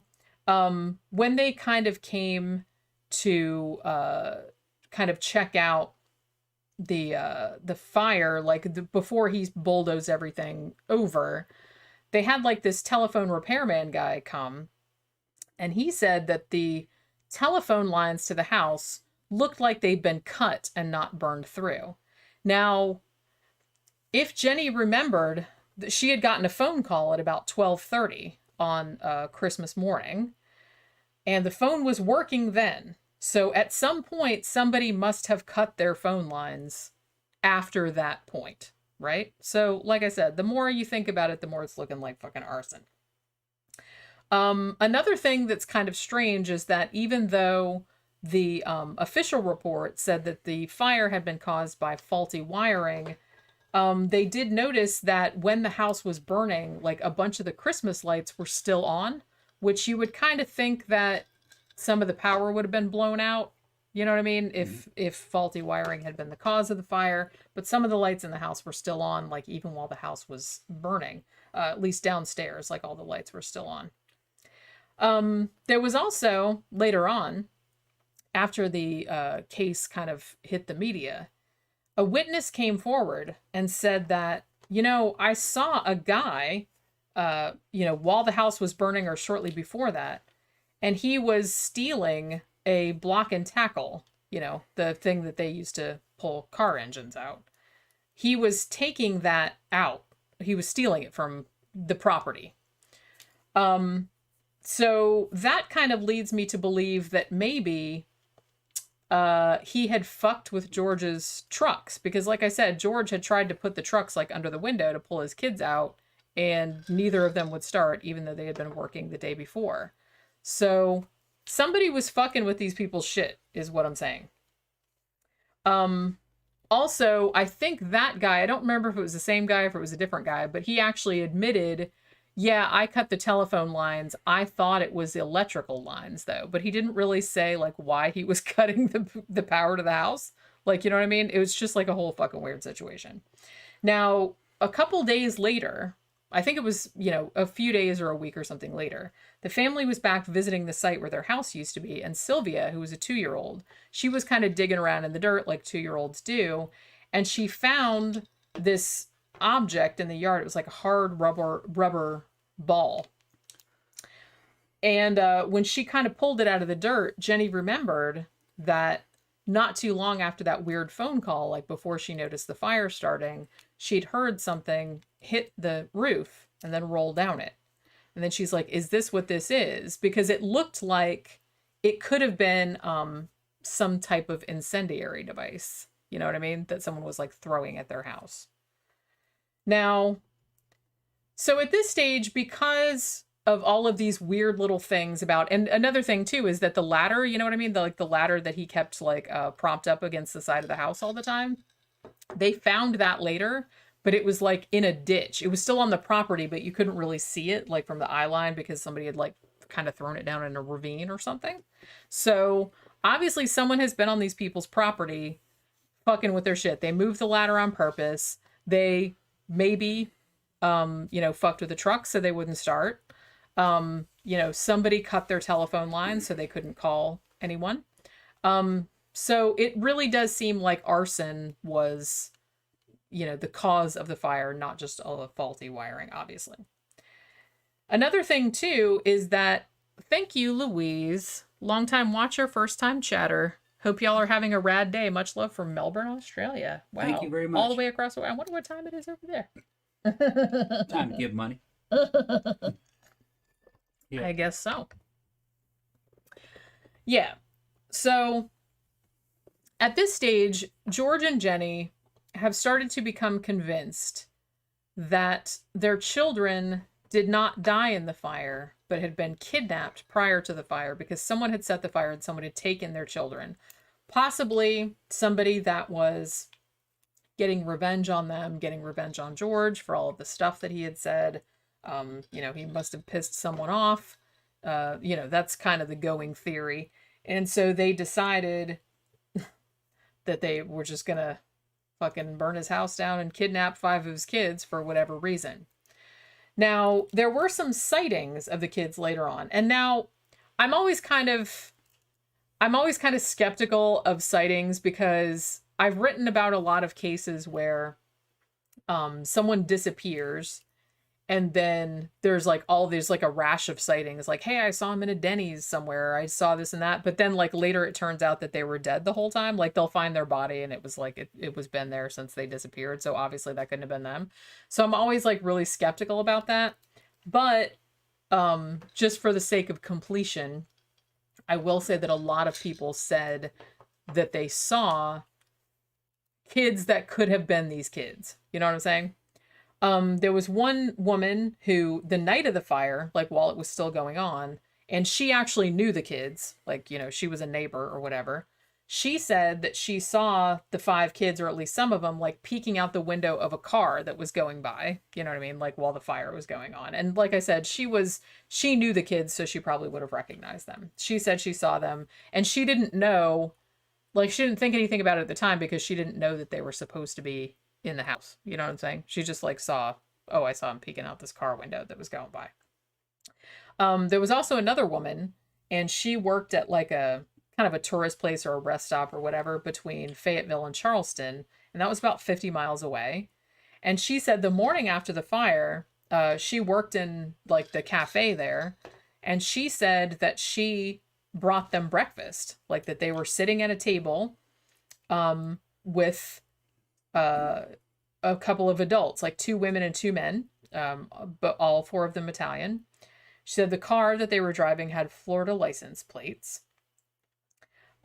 She said she didn't remember. She said she thought it was the day after the fire, like Christmas Day or the day after that. She couldn't remember exactly, but she said that she did see them because, like I said, their pictures kind of went out all over the media. And George and Jennie also, after they figured out that their kids might be still alive, they actually bought a billboard in Fayetteville that was up for like 40 years. It might still be there if anybody's like from West Virginia. I'm not really sure. I think it's been taken down subsequently, but it was there for like 4 decades with these kids' pictures on there. So there were sightings there. But she said this whole party, like there was 4 adults, 2 women, 2 men, and these 5 children that looked like the Sodder kids. And she said they stayed in a big room at the hotel with a whole bunch of beds, registered about midnight. She said that she'd tried to talk to the kids, but the men appeared hostile and wouldn't let her talk to them. And then he started like talking in Italian and she didn't know what they were saying. And then after that, she said the whole party stopped talking to her. And so she thought, well, okay, I guess they don't want me fucking with them. And she didn't talk to them anymore. Like I said, at this point, she didn't know that these kids might be kidnapped. You know what I'm saying? Because that didn't go out until much later. Now, 1947, a couple years after the fire, George and Jennie actually sent a letter to the FBI to look into the matter because they had become convinced by this point that the kids were still alive somewhere and that had been taken. J. Edgar Hoover personally wrote them a letter back, and he wrote, and I quote, "Although I would like to be of service, the matter related appears to be of local character and does not come within the investigative jurisdiction of this bureau. Even though if some of the sightings were correct, then they had been taken over state lines," which I believe that would be FBI jurisdiction, would it not? If kids are kidnapped and taken over state lines? Yeah, FBI. Yeah, I would have thought. But I guess they didn't want to fuck with it. What year was this? This was 1947. 1947. A couple years after. There wasn't much of an FBI in 47. You know what I mean? Not really. So, could have been that it just wasn't in their priorities. They're like, oh, they're just kids. Yeah, who Yeah. gives a shit? We You gotta can get have important- other ones. Yeah, they're just kids. We got more important shit to do. Dudes are stealing money. We got to worry about that. People are counterfeiting. Probably. It does Yeah, seem that's the like, way I it mean, is. back then it really did seem like they were more Yeah. worried about catching bank robbers than Yeah. like people that kidnapped kids, which just Yeah. goes to show where the fucking priorities were. Yeah, the Thank priorities you, were really- Ken. Just in case I don't catch you when I get home. Love you guys. We love you too, Ken. The Thank you very priorities much. were real different back in the 40s. Yeah. Women and children kind of weren't at the top of the fucking. They didn't really care about that much. Well, like I That's said, for the local authorities. well, and the thing about it too is that, you know, you're a dude and like your wife and kids go missing or they die or whatever, and they're just like, well, you can get another wife and she can Yeah. have more kids. They're just, you know, they're just interchangeable. Yeah, yeah, they were in the Bible, you know, Book of Job and shit. God, fucking kill all your family. Oh It's my all right. God. I'm gonna give you 10 times that. And then we'll just give you Catch new you on the ones, next wife, and yeah. it'll be fine. Catch you on the next wife. Yeah. Which, and Joe's like, oh, awesome. Yeah, like, oh yeah, it's better than it ever was. Okay, cool. Which he didn't even like. That just blew my mind. I'm like, that just goes to show like how they actually thought of like women and kids back then. They're just like, whatever. It's like one's as good as another one. It's not like No, it's just it's not like they're people or that was anything. not back then. It's still like that. It was like that when I was in Egypt. Yeah. Oh yeah, that's just Bedouin thinking. That's the way Bedouins would think that way. I mean, you know, they were kind of given the wife anyway. Yeah. You know, they kind of bought the wife through their dad type of deal. Yeah, it was. Yeah, it it's wasn't not like real. they'd actually like met her. No, somewhere. yeah, it's not like they were oh, I dating love and you. they hit it Yeah. up. No, Right. more like a part of the livestock. Transactional. It's part of the farm. Sure. Yeah. Which. Oh, that's my wife. Okay. Yeah. And look, the little children. How many of them are male? Gotta check. That's what's Yeah. important. Like I said. How many of them are men? What are the other ones? That's the other ones. We'll just throw those away. We'll start over. Well, you know, gotta be apologetic. You know, gotta be apologetic. It was those thousands of years old. Those stories. Yeah, they are. People didn't live long, and you know, and they were just telling stories too. That's Yeah. not based on anything that happened. Yeah. But like I said, it is kind of Yeah. interesting too. Even looking back, because I've written about some cases just like from the early 1900s, and even this one from like the 40s. Yeah. It really does show. I mean, nowadays, like if a kid gets kidnapped, like everybody flips out, or a kid gets murdered, like everybody flips out about it. But back then, it seemed like it wasn't really all that No. big a deal. Not really. Well, Albert Fish said he'd abduct a kid, beat the kid to death, fucking rape him, do all that kind of shit. Nobody even looked for the kid. Yeah, well, I Yeah. mean, the one that he killed and ate, that her parents were actually really, really upset. Yeah. But it did really turn But out the ones that that he was getting out of the hood, though. You know Yeah. what I mean, out of the fucking place where all the poor people lived, evidently they didn't miss them. they're just like, man, well, I have One so less many, mouth to I feed. can't even keep track of all of Yeah. them, which is like really, really sad. Yeah.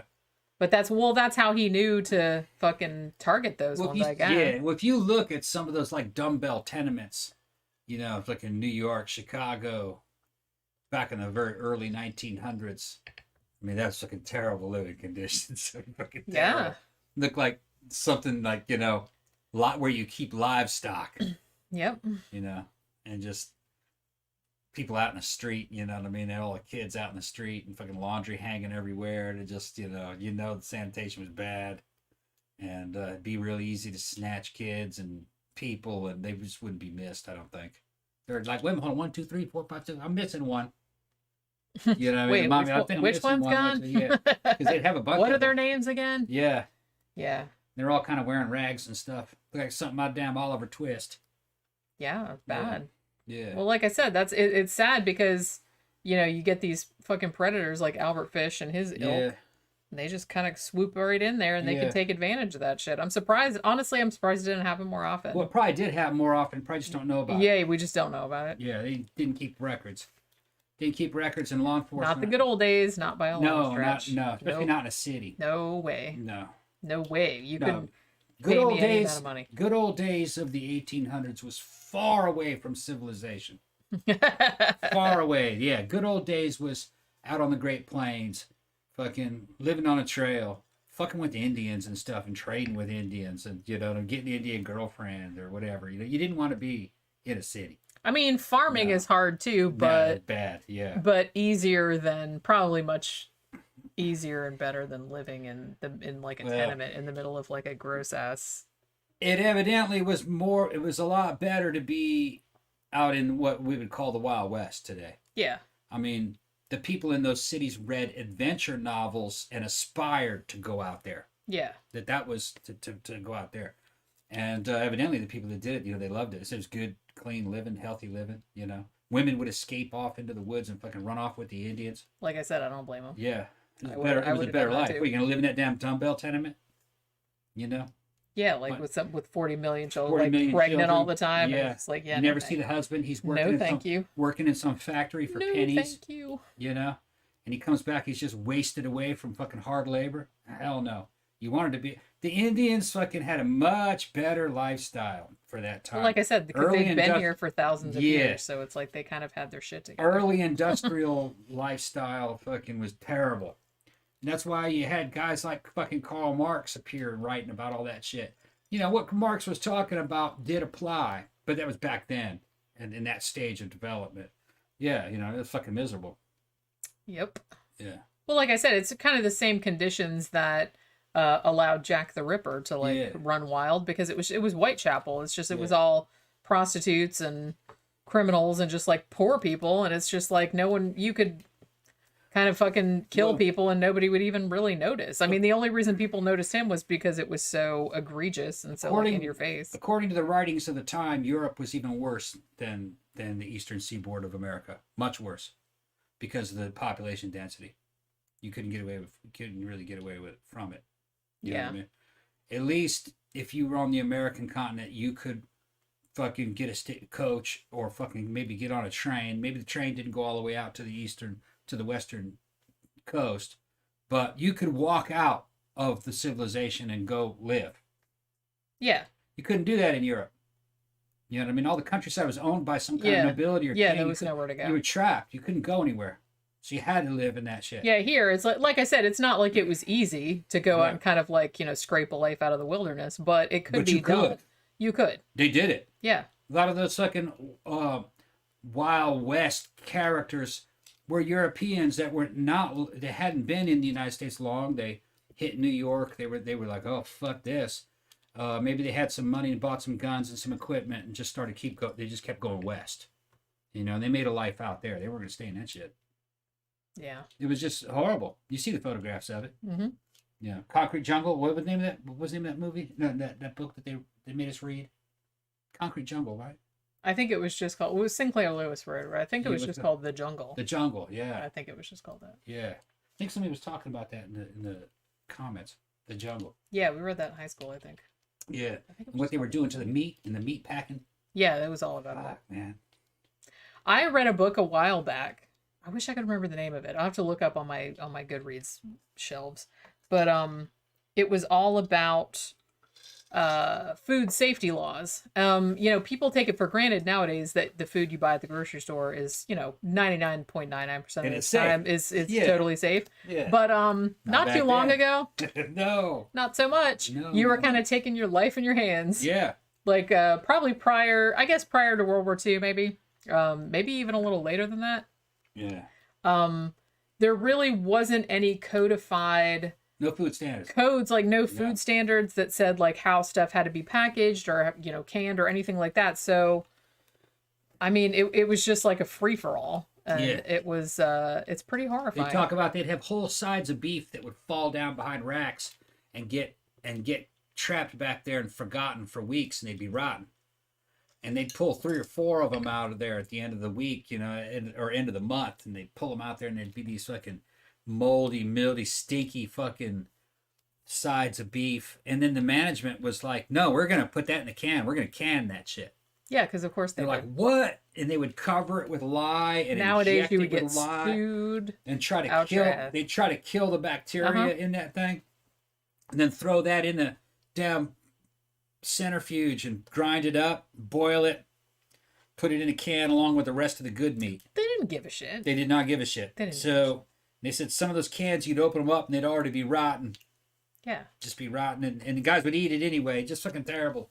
Dan says, why does a book about food safety laws sound really, really boring? It really wasn't, though. It really wasn't. Because the 1800s was bad. There's a lot to fucking talk about. It was. I wish I could remember the name of it. Like I said, I'll have to look it up and say it on one of the other things. But I checked it out of the library a couple of years ago, and it was fascinating. Yeah. I love books about the history of stuff that I'd never thought about the history They of. had one of the meatpacking plants had this procedure where they'd throw sides of beef into scalding hot water, and it would loosen the skin off of the damn things, and they'd pull the skin off. And anyway, guys were falling into these vats along with the fucking There's like, beef. oh, well, extra protein. And they're like, we're not stopping the process, just fucking keep it going. And the dude would get packed along with the beef. Life was cheap back Yep, and they just, so some of the cans, you know, have dudes would be in there.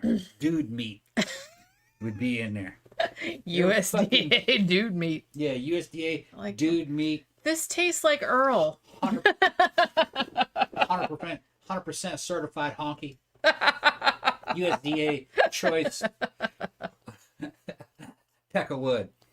I Peck of wood mean, meat. did you guys, if you guys are watching my book review shit, I just talked about a book a couple weeks ago called Tender is the Flesh. And it was about that exact thing where Yeah. all the animals had died out from like a virus and you couldn't eat animals anymore. So they started breeding humans for meat. And they started slaughtering them just like animals were slaughtered. That's And unusual. They did that the in book Mexico. was, the book is actually like pretty horrifying. The Aztecs did that. The Spaniards would find these prisons, and they were fattening up dudes in there to be sacrificed. They'd eat them. Yeah, that's what this book is about Yeah. too. Like I said, it's pretty fucking gross. It's I can't remember the name of the author. She's Venezuelan, I think. But yeah, it's called Tender is the Flesh. It's a translation, but it's a really, really good book. But ooh, man, it's pretty rough read, gotta say. So yeah, where was I? Okay, so they get the letter from J. Edgar Hoover being like, nah, bro, don't bother me with that local shit. I don't even care. About 5 kids, like I said. Now, the thing about it though was that it seemed like some of the FBI agents were actually really willing to help out. But he said, hey, you know, we'll help you out if we can get like all your local authorities to like, you know, work with us on this. Interestingly, the local authorities didn't want to fuck with it.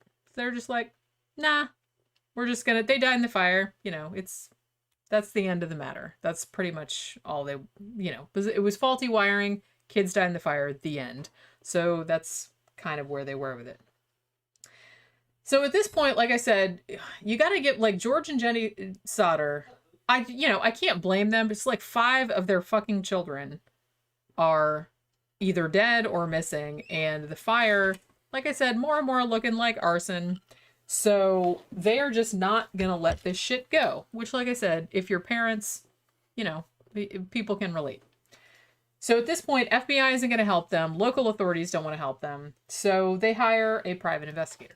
Tina said she added the jungle to her book list. You're gonna love that one. They made me read that in military school. I read it in high school. I read it. Sinclair Lewis. It's again pretty horrifying. But like I said, it's just the whole history.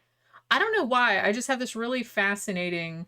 Like I like history anyway, but I really like books that are like a history of shit that I never thought the history would be interesting. You know what I mean? I bring this up a lot, but one of my favorite books that I ever read, like nonfiction, was called The Perfect Red. And it was about the beetle that they crushed their little carapaces to make that really beautiful, like red dye out of, like in the Middle Ages or whenever it was.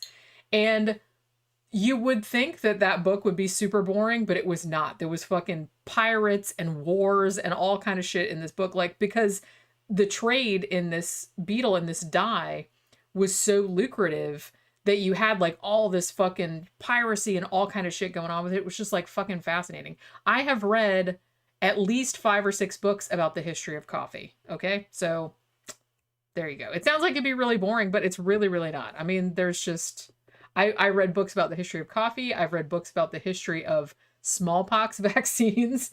I've read like all kinds of shit like that. I don't know why. There's just it's a very specific niche kind of history book where it's like, hey, here's a thing that you always thought was super mundane and boring, but actually it's like really fascinating. I love that kind of shit. If you wrote a book like that, I'd totally want to read it.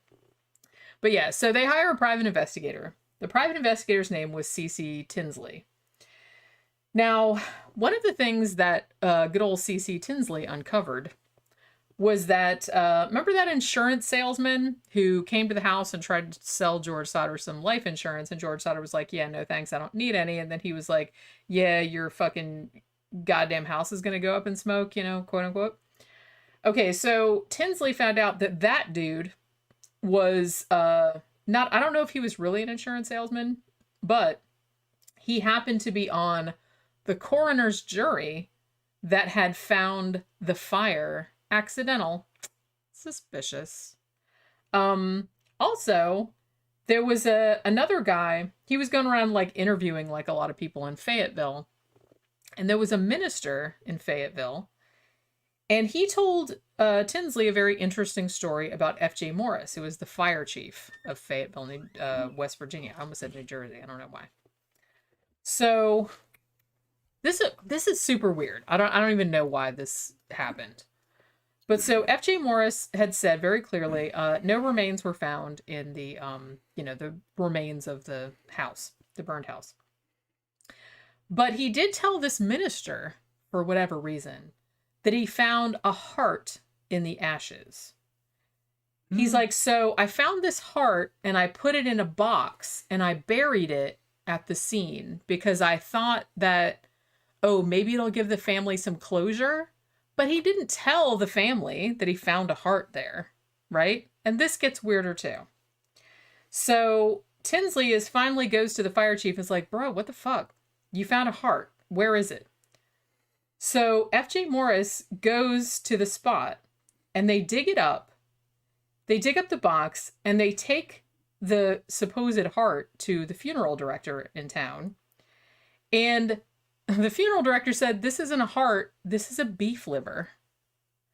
So the fire chief put a beef liver in a box and buried it at the site of the fire. Damn. Like you do. Like, what the fuck? This is just like so weird to me. And honestly, he probably did it like way after the fire because it wasn't burned or anything like that. Like the beef liver wasn't burned. So it's obviously it wasn't a heart. It wasn't.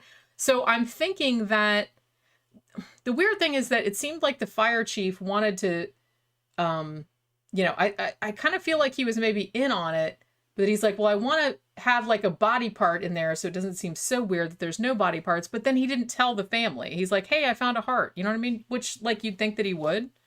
And you'd think too that he'd be smart enough to like at least try to burn it so it looked like a burned, hey, I found part of your kid. But he didn't even burn it. He just took like a piece of beef liver like out of his fucking ice box or whatever and put it in a box and like buried it. So like what the fuck was he even thinking? I don't know. You want to go outside? Do you want to go outside? Does she have her little... She looks like she wants... Yeah, she wants to go outside. Does she have her little clothes on? Yeah, okay. Her clothes. I would call it clothes. It's her little reflective collar. She's only allowed to go in the backyard if she has the reflective collar on, but I call her clothes. I don't know why. But yeah, so I don't know. This is one of the weirdest like aspects of this to me because it seems like you can kind of like know the motivation for why he did it, but then like he just kind of fucked up the motivation because he didn't tell the family about it and he didn't burn it. He didn't try to make it look like it had been in the fire or anything like that. So it was like super weird. So at this stage, I mean, maybe he thought that them just like finding it would like make them just call the whole thing off and like he wouldn't have to worry about it anymore. I don't know. It's just like really weird. So at this point, like I said, George and Jennie are still like convinced that their kids are still alive. So they're looking for any leads as to where they might have gone. George ended up seeing a picture in a newspaper of some school kids in New York City. And he thought that one of them looked like his daughter, Betty. So he drove to Manhattan to try and find out where she was, but the parents wouldn't talk to him. Now, in August of 1949, George and Jennie decided they were going to mount a new search at the fire scene, which, like I said, had been bulldozed over, but, you know, there was still, like, shit there. There was still buried stuff there. He just, like, put dirt over the top of it and, like, planted flowers and whatnot. So they bring in this pathologist from Washington, D.C. named Oscar Hunter. They excavated the whole site at this point. They found some coins that had been kind of burned. They found a partly burned dictionary, which to me seems significant because if a book didn't even burn entirely, then there's no way that that fire was enough to have consumed 5 entire bodies with no trace left at all. I mean, it's a book. It's made of fucking paper. So they did find like a dictionary that was partially burned. Now, during this excavation, interestingly, they found a few pieces of what looked like a human vertebrae. At which point, for a second, they were just kind of like, oh, well, here are some bones. You know, maybe this will lead to, you know, a solution of the mystery or whatever. She wouldn't go outside. Well, that's okay. But I asked those people across the street, they were out in front, I asked them if that gray cat was theirs. They said no. So that cat doesn't live over there. Maybe, she can't be a stray. She's got to belong to somebody. Maybe I ought to put a collar on that cat, put a message on the collar.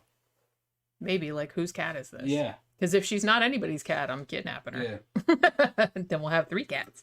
I've been watching for the last few nights. We found this channel on YouTube. What is it called? Flatbush Cats. Yeah. And it's about this couple in Brooklyn. And they try to, well, there's like a whole bunch of, you know, homeless and abandoned cats like in Brooklyn.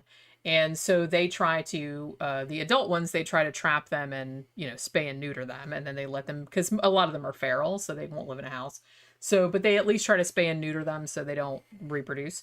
But the ones that are kittens that are still young enough, they will usually trap them and socialize them and then foster them out and like try to get them adopted. So they have a whole channel and they, you know, have each little episode is like about a different kitty that they found. And it's, you know, that I started watching, I was watching a bunch of them last night, but there's a couple that they have that they say like right up front, they're like, well, this one has kind of a sad ending. And I'm like, nope. And then I just have to skip it. I only want to see the happy ones. I can't stand it if like the cat stuff has been bad. But yeah, if her little friend doesn't have a little home, then I think we might have to give her a little home. Because already Pookie likes this kitty. I don't know if it's a boy or a girl. They're little buddies. Although we suspect that this mysterious kitty got in a fight with Beijing. We don't know for sure, but we did find, like, Beijing had a couple of little scratches, right? And like little tufts of hair that we found like on the driveway. So I don't know if she got in a fight with this other kitty. Because her and Pookie kind of fight, but not like fight. They just kind of play fight. They just kind of hiss at each other and, yeah, you suck. No, you suck. But I don't know. So this other cat might be friends with Pookie, but not so much with Beijing. I don't know. So these vertebrae that they found at the site, they send them to the Smithsonian, right? And they're like, okay, figure this shit out. Because for a minute, they thought that maybe this was some of the bones they were looking for. And it's like, oh, mystery solved, you know, even though most of the bodies have burned, like, obviously, you know, here's at least one of the remains. However, the Smithsonian said the human bones, this was a report that they issued. The human bones consist of 4 lumbar vertebrae belonging to one individual. They said that because there was some kind of fusion going on in there, like the transverse recesses, they call it, are fused. So this individual, when they died, was probably 16 or 17 years old. Could be as old as 22. However, the oldest missing child that was presumably still in the house when the fire broke out was 14. So it's very, very unlikely that these bones, and also one, they were too old. 2, they weren't burned. So these bones probably, most likely, did not belong to any of the missing Sodder children. Like I said, not impossible, but unlikely. So they kept looking through it again. It's like they found no other bones other than these 4 vertebrae, like I said, that weren't even burned and belonged to someone presumably much older. And even at the Smithsonian, they're like, these kids were probably not in this house because you would have found the full skeletons. I mean, even after a fire of that, heat and duration, it's like you should have found at least 5 skeletons and nothing was found. So they thought that probably the bones had come from the dirt that George used to kind of go over the site. You know what I mean? When he bulldozed the whole site over, they're like, it was probably just mixed in with that dirt. So it didn't have anything to do with the fire. Now, at this point, when the report from the Smithsonian came out, there were 2 hearings at the Capitol in Charleston. And you would think, because there was new interest raised in it, that maybe something would get done. However, the governor of Charleston and the state police superintendent, they both pretty much told the Sodders, I don't know if to their faces or what, but they just said, well, their search is hopeless and the case is closed, basically. They were like, even though we found no evidence that your kids are dead, shut up and go away. I mean, essentially, that's what they told them. So it was at this point that George and Jennie put up their billboard along Route 16. They started passing out flyers, offering a $5,000 reward for information, leading to recovery of their children, hopefully still alive. The amount was soon increased to $10,000. Now, they started getting a bunch of tips. Every single one of these, George Sodder went and checked out. He got a letter from a woman in St. Louis who said that the oldest girl, Martha, was in a convent there. He went and checked that out, but I guess it wasn't her. There was another tip that came from Texas. Somebody said that they had overheard somebody in a bar talking about a weird fire on Christmas Eve in West Virginia. Also, somebody in Florida said that the kids were staying with a distant relative of Jennie Sodder's. And George checked out every single one of these, but could not, find any evidence that any of them were his children that were still alive. Now, interestingly, in 1968, and if you're counting, this is more than 20 years after the fire, 23 years after the fire, Jennie finds a letter in the mail. And it was addressed only to her, not to George. It was addressed to Jennie Sodder. It was postmarked in Kentucky, but didn't have a return address. Inside of the envelope, there was a picture of a man in his mid-20s. On the back of the photo, there was something written on there. It said, Louis Sodder, I love brother Frankie, little boys, A90132, or it could have been 35. Not real sure because the handwriting is kind of messy. Now, when they looked at this picture, it really does look a lot like their son, Louis. Now, at the time of the fire, he was 9 years old. So the age would have been about right. He would have been, 23 years older. He had the same eyes, the same color hair. I have seen some people online, because this is a pretty, common case, for web sleuths and stuff like that, kind of looking at all this stuff. Some people have done... I can't remember what it's called, but it's that app where you can compare a kid's face to an adult's face to see if that's them.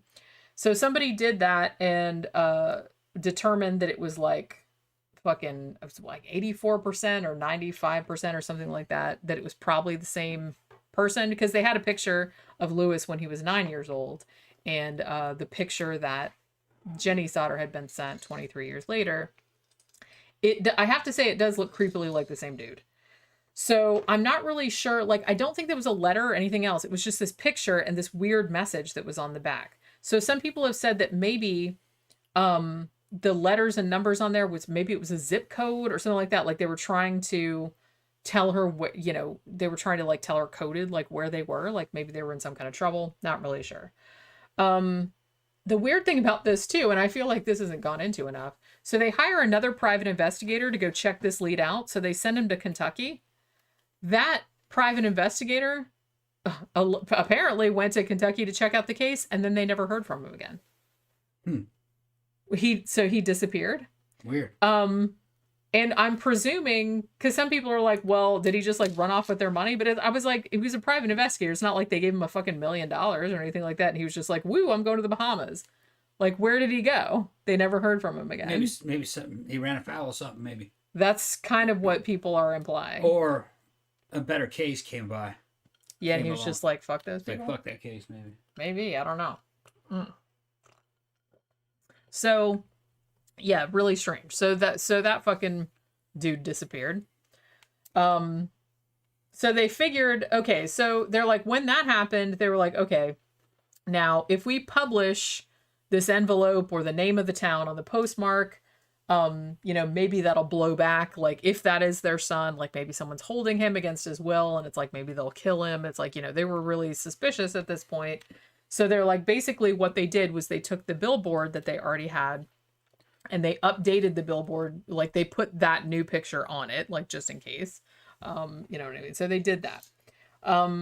Basically at this point, George and Jennie are not spring chickens anymore. It's been more than 2 decades since the kids had disappeared. They still don't know where they are. And the sad thing was that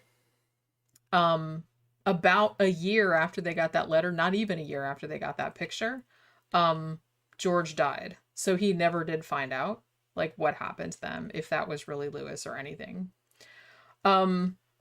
Basically, it's just kind of like, and at that stage, Jennie Sodder really didn't know what else. So she still kept on like looking for the kids. They said that she just wore like mourning clothes like for the rest of her fucking life, which is like fucking sad. She didn't die until 1989. Damn. At which point, they weren't around to pay for the billboard anymore. So I guess the billboard's not there anymore. It was taken down in 1989, but it was there for, like I said, more than 40 years. Okay. Now her surviving children, I believe only one of them is still alive as of this recording.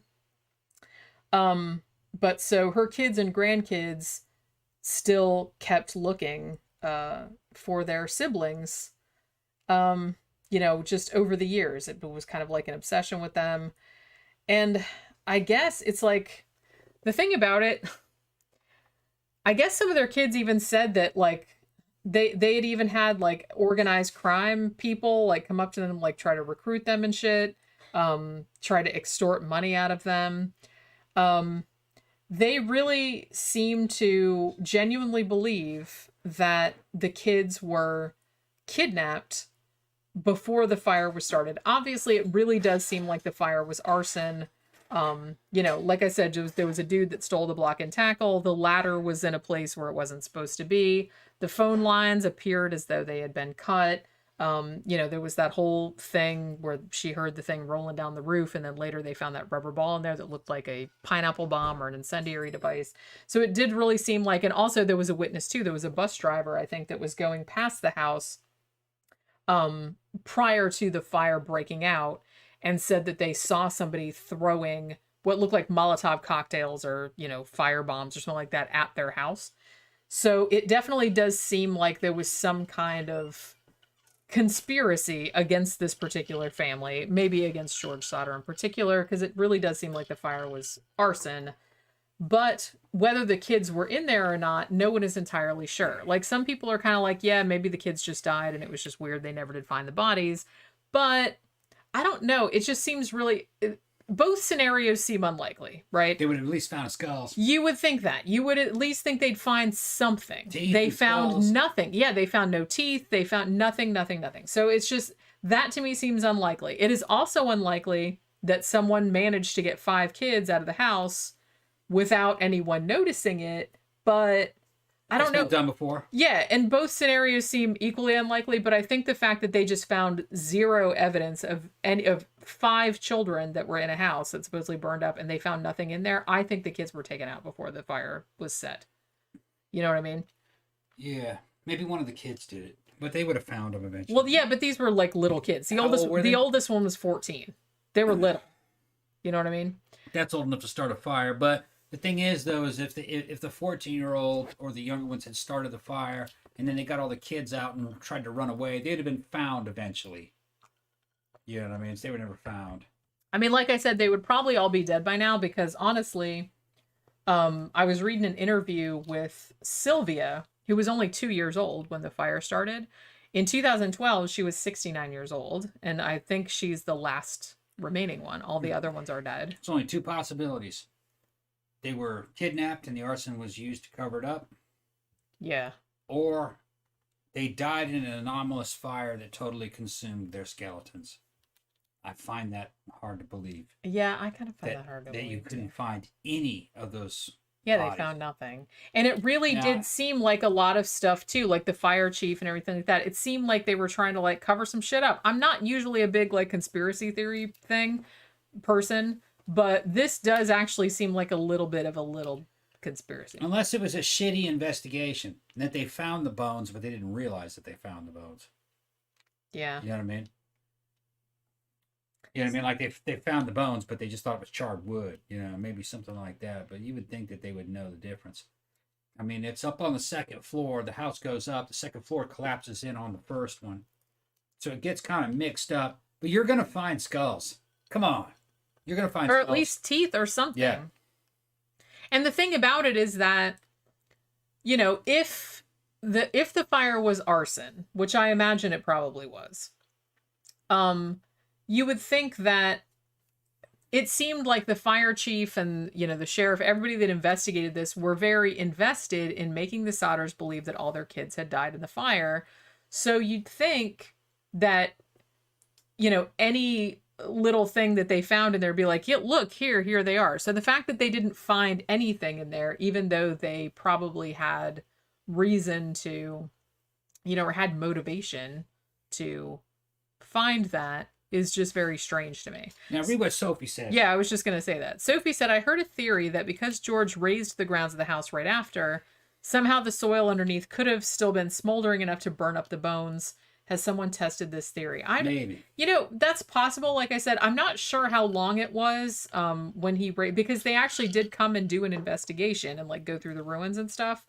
But I think it was at least 2 days before he raised it over. But I just don't know if there'd be enough heat. Because like I said, you really have to have a lot of heat and it has to be like sustained over a really long period of time before you get like nothing left. I'm not saying it's impossible. I'm just saying I don't know. And then they did an excavation later and also didn't find anything. So And I just find that very strange. The kids would have died of smoke inhalation first. Well, But there's yeah. 5 of them. You think that at least one of them would have woke up during all that. Well, yeah, like I said, you would And think tried that. to get the other ones up. And what's interesting, too, is that none of them seem to have been awakened by the phone ringing. Like I said, because Jenny had to get the phone ringing, woke her up at like 12:30. Now, what happened with the ladder? Well, the ladder, they found it later, Yeah. but it was like in a ditch, like That's a little odd. way off the property. Like somebody had, because George was like, how did that get over there? He Right. always kept it leaned up against the side of the house, always. And the fact that somebody, and like I said, somebody had seen somebody stealing the block and tackle out of the garage. Neither one of the trucks would start. It's just like there was all kind of weird shit going on. There's another third possibility. One of those parents killed the kids and then set the fire to hide the murder. Some people have said that, but And again, they were never in there. but again, were. it's like, it just seems like they spent the whole rest of their lives trying to find those kids and spending all their money on private investigators and billboards and shit like that. It seems unlikely that they would do that if they had been the ones to kill. I have heard like a couple people suggest that, but there just seemed like there would be no motive. That was like, and their other 4 kids that, you know, all got out. It wasn't like, and these So were their how many 4, of them actually were missing? 5? 5. But 4 made it out. 4 made it out, And they were in the they top. had one more kid, but he was in the army, so he was away. Okay. But they And- were up in the top floor? They were on the second floor, They were yeah, on the second floor. yeah. And they didn't see the other kids on their No. way out. No, because what ended up happening was that the 5 kids that burned up, they had stayed up late because they wanted to play with their Christmas presents, and so the parents and the older kids had gone to bed. Yeah. You know, and they were like, yeah, just turn everything off, you know, and lock the door and shit before you go to bed. But then when the phone rang and woke Jenny up and she came out, she saw Marion, who was 17. She lived. She was asleep on the couch, but she had fallen asleep. So she didn't see where the kids had gone. She just assumed they had gone up to their rooms. You know, they had 2 Yeah. rooms like on either end of the hallway. I think that was my understanding from like They must have lay been of the house. burned up in there. And it was a bad investigation. They found the bones and didn't realize they found the bones. Or, like you said, it got churned up in the ground. They smoldered away. Like what Sophie said. Possible, like I said, but I don't know. It just seems really, really weird to me. This case has always seemed really weird to me. And some people have said, too, if it was It's a an kid... anomaly. I If think it- it might have been bad investigative techniques, maybe. Possibly too. And like I said, it was kind of a clusterfuck because it was like Christmas Eve and Yeah. like none of the it seemed like none of the phone shit was working. Like the operator wasn't picking up and all the firefighters weren't there. The fire chief was like, I don't know how to drive the truck. You got to wait till somebody gets here with the truck. Bodies must have been there, but they didn't find them. I don't know, man, though. It's like it's unlikely that they would not find a single trace of 5 fucking bodies. Up on the top floor, when the top floor collapsed, it got mixed in with everything else, and by the time the morning came, they had kind of smoldered away. Well, like I said, I think that you didn't. I think you weren't in here when I Yeah. said when they did the excavation later, Yeah. they found a partially burned dictionary that had been in the house. So it's like the fact that a dictionary didn't entirely burn Yeah. leads me to believe that the bodies wouldn't have entirely burned either. Well, that's weird because that kind of takes me back to the spontaneous human combustion theory. You'll find a body totally consumed, no bones or anything, and then it'll be in a room or it'll be sitting on a bed or in a chair, and the legs will be, or the feet will be totally intact. And, you know, there won't be any damage in the room, but the fucking body totally consumed. And it does look like intense heat Yeah. consumed the body quickly. You know, a fire from within and all that. That's not what it is. I remember though. being fascinated with that kind of shit when That's I was not what younger. it is. When you actually see it, it's somebody had a heart attack with a cigarette in their hand and their clothes caught on fire. And then the burning clothes ignites the fat on the body. And the Goes person up like a burns like candle. a candle. Yep. Over a long period of time. And you can actually recreate it with a pig. Put a pig there and fucking put a little bit of... Yeah, I saw a documentary where they Yeah. did that, actually. You got to put it like on a carpet or something where there's an airflow underneath it, Mhm. like on a carpet or on a chair. And then you have a little bit of cloth on the top of it. And the flames never get 3 or 4 inches tall. Little bitty flames. And it's not big. It just burns down the body like a fuse. So not all the body's burning at once. Yeah.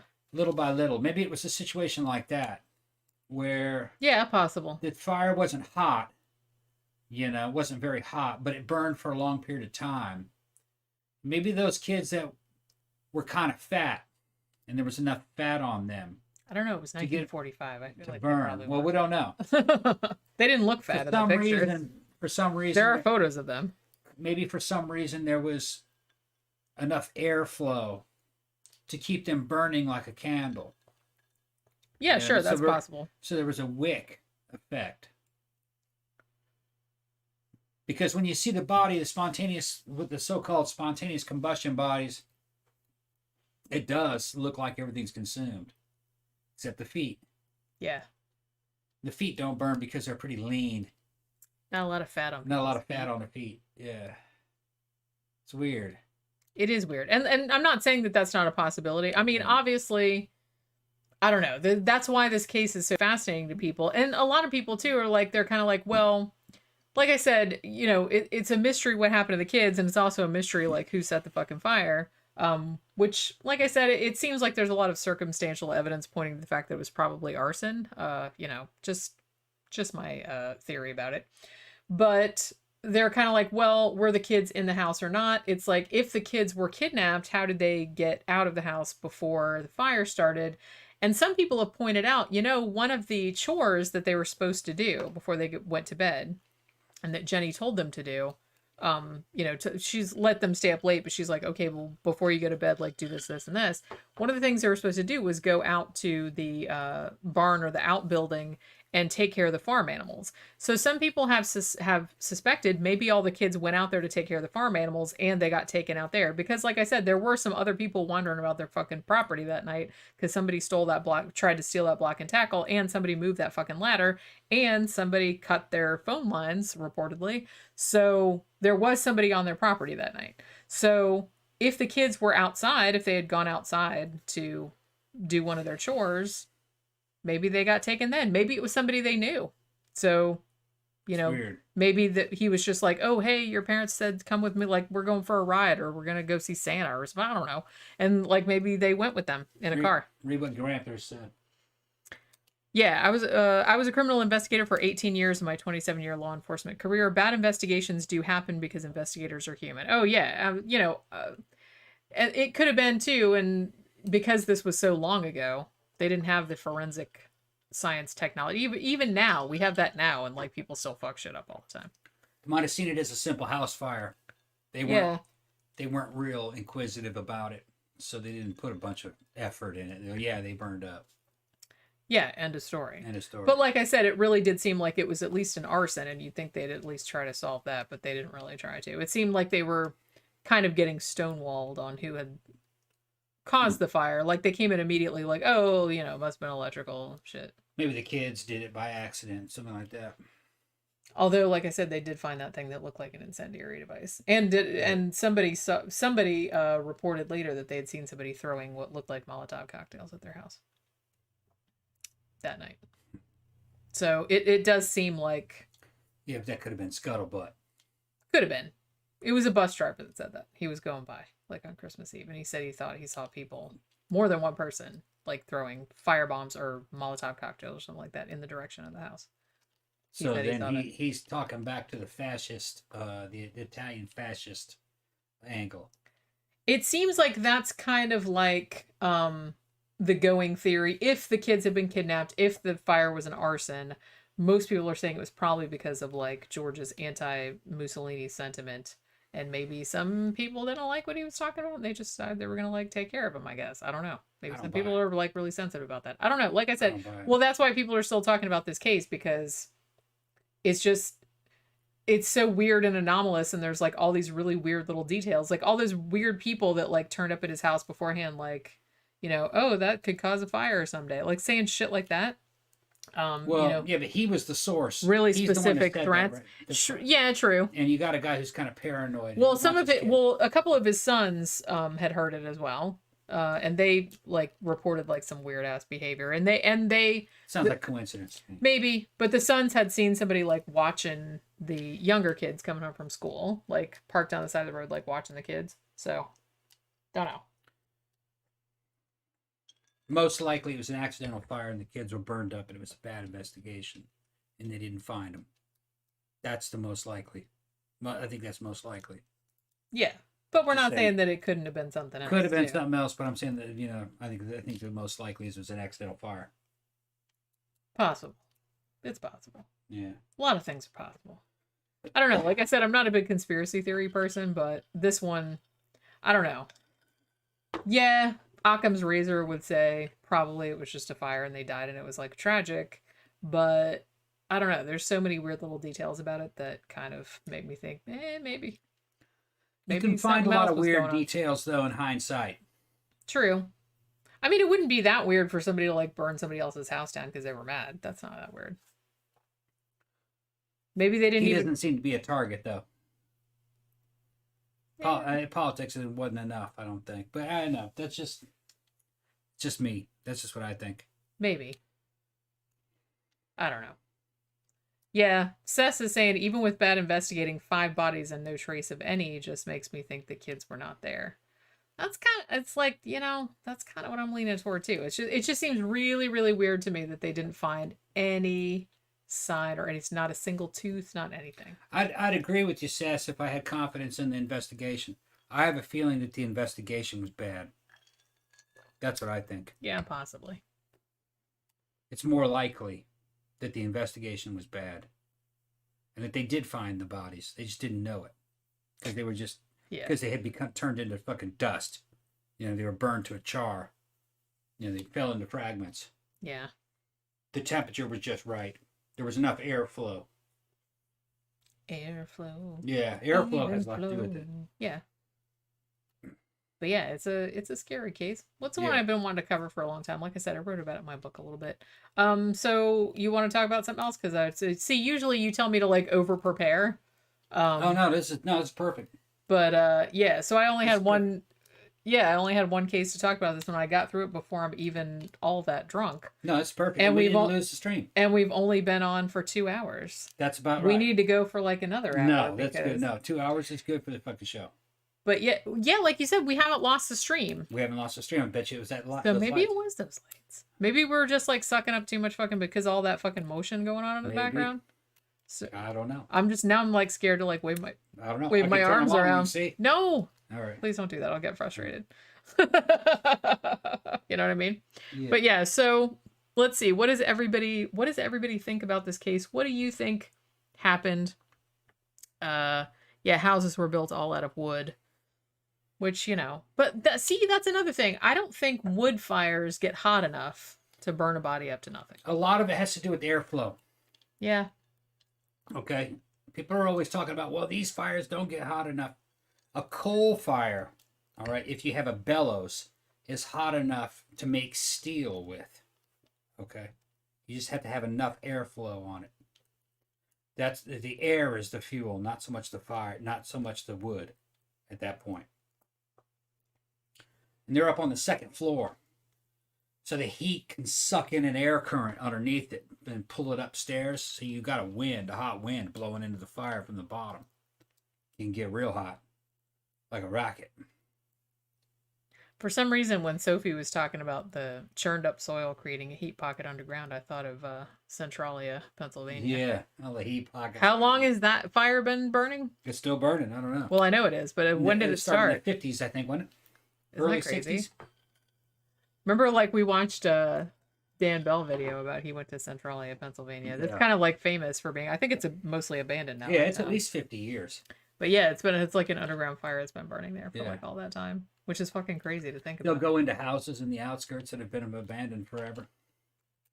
Creepy. Yeah, they're still furnished. Some of the stuff was furnished from the late 80s, early 90s, which I don't understand that. Yeah.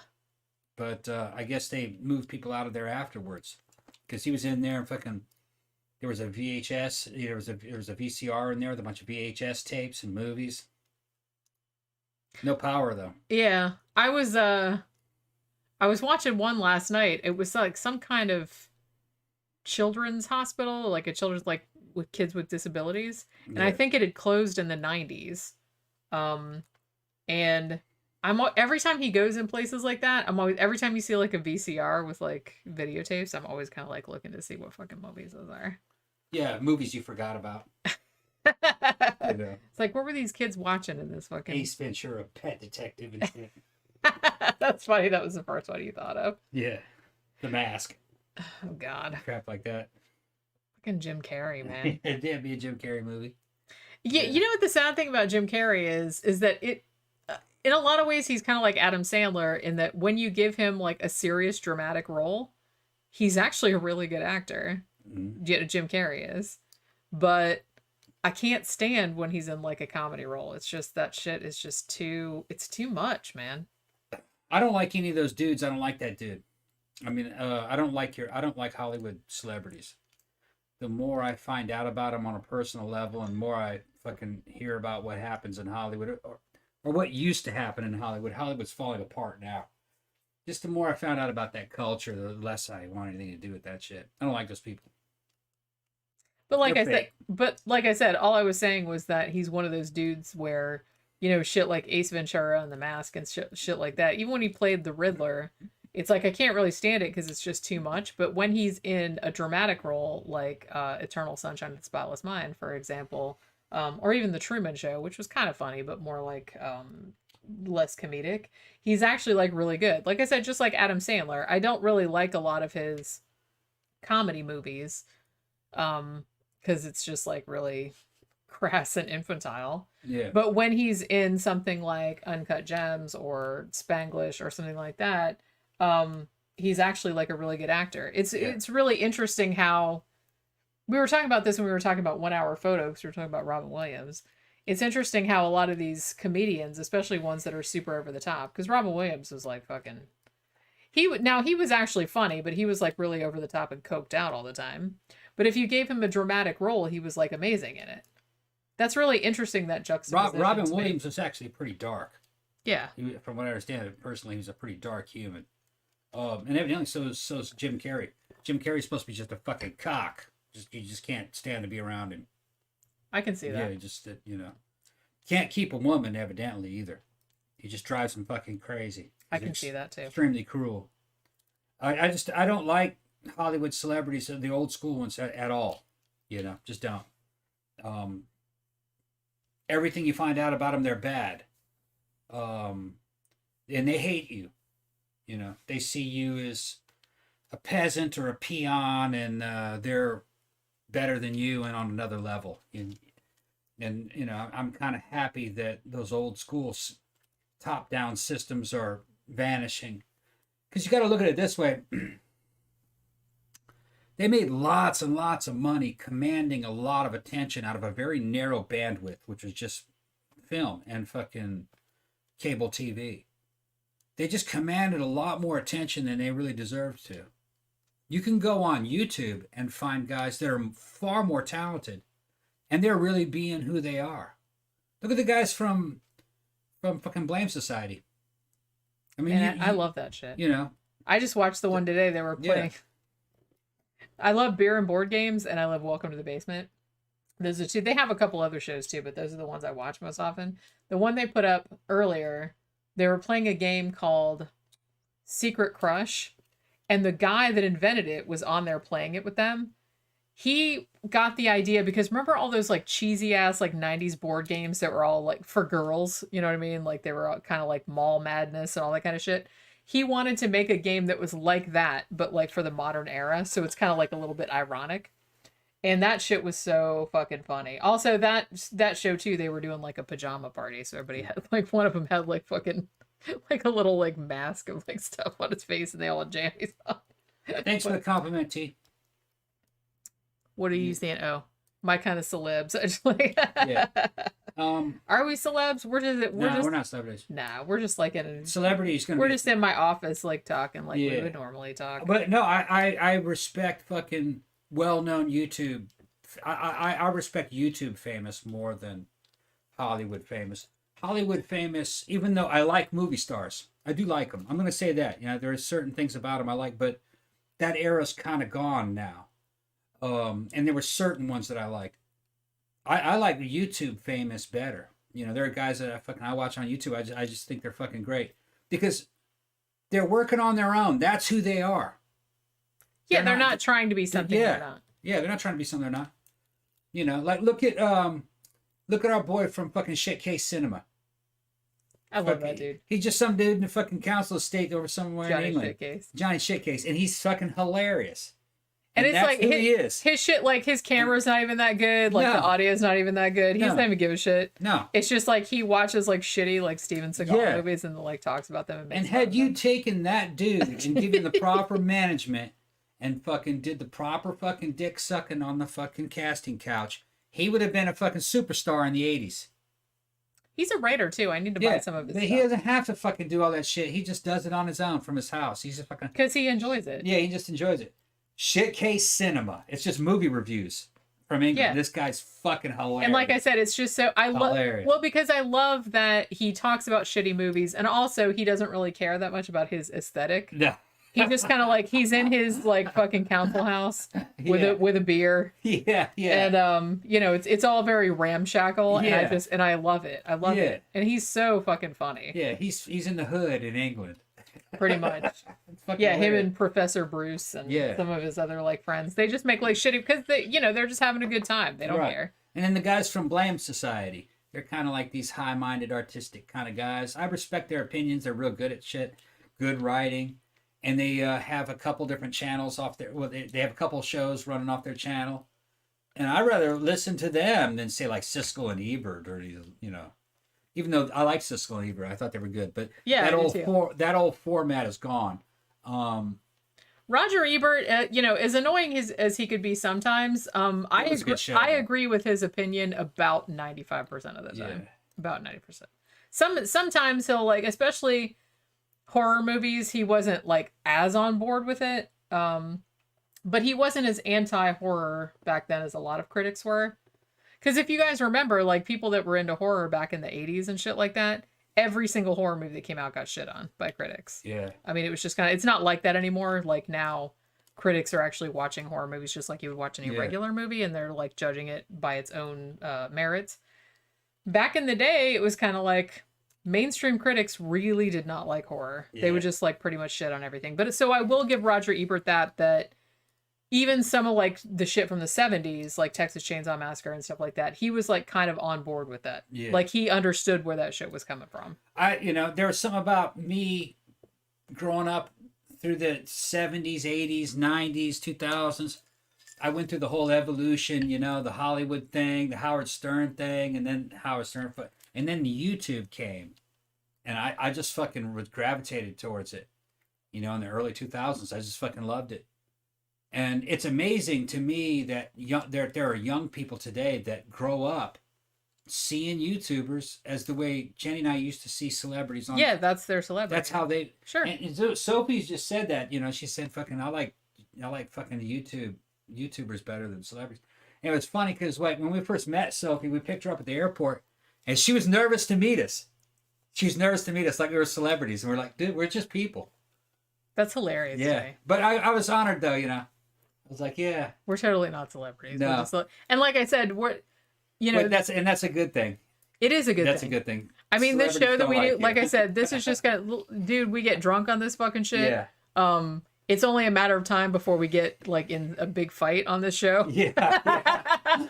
It's only a matter of time before that happens. Yeah. But you know what I mean? It hasn't happened so far really, but it might happen. So stay tuned. But We've only been in a few fights in real life. That's true. We argue, but it's not really a fight. But we don't. Yeah, it's not really that bad. But yeah, so I mean, we get drunk on this show in front of people. We probably say really embarrassing personal shit. Yeah. But that's okay though. And I mean, and I like other, okay, other than, Shitcase Cinema, I love Dan Bell, I love Blame Society, all their shit is good, whether it's movies or board games or whatever. There's a bunch of, I love Oliver Harper, he's kind of more a high-end one, like his editing is really good and everything. Oliver Harper is really good. I love Oliver There's Harper. a lot of good... I love Cinemassacre. A lot of good talent comes from England. A lot of good YouTube talent from England. And that's, Johnny Shitcase and Brandon. Well, Brandon is... Canada. Brandon Tenold is Canadian, yeah. Yeah, Oliver. Yeah, Oliver's British. Oliver, fucking top-notch British guy.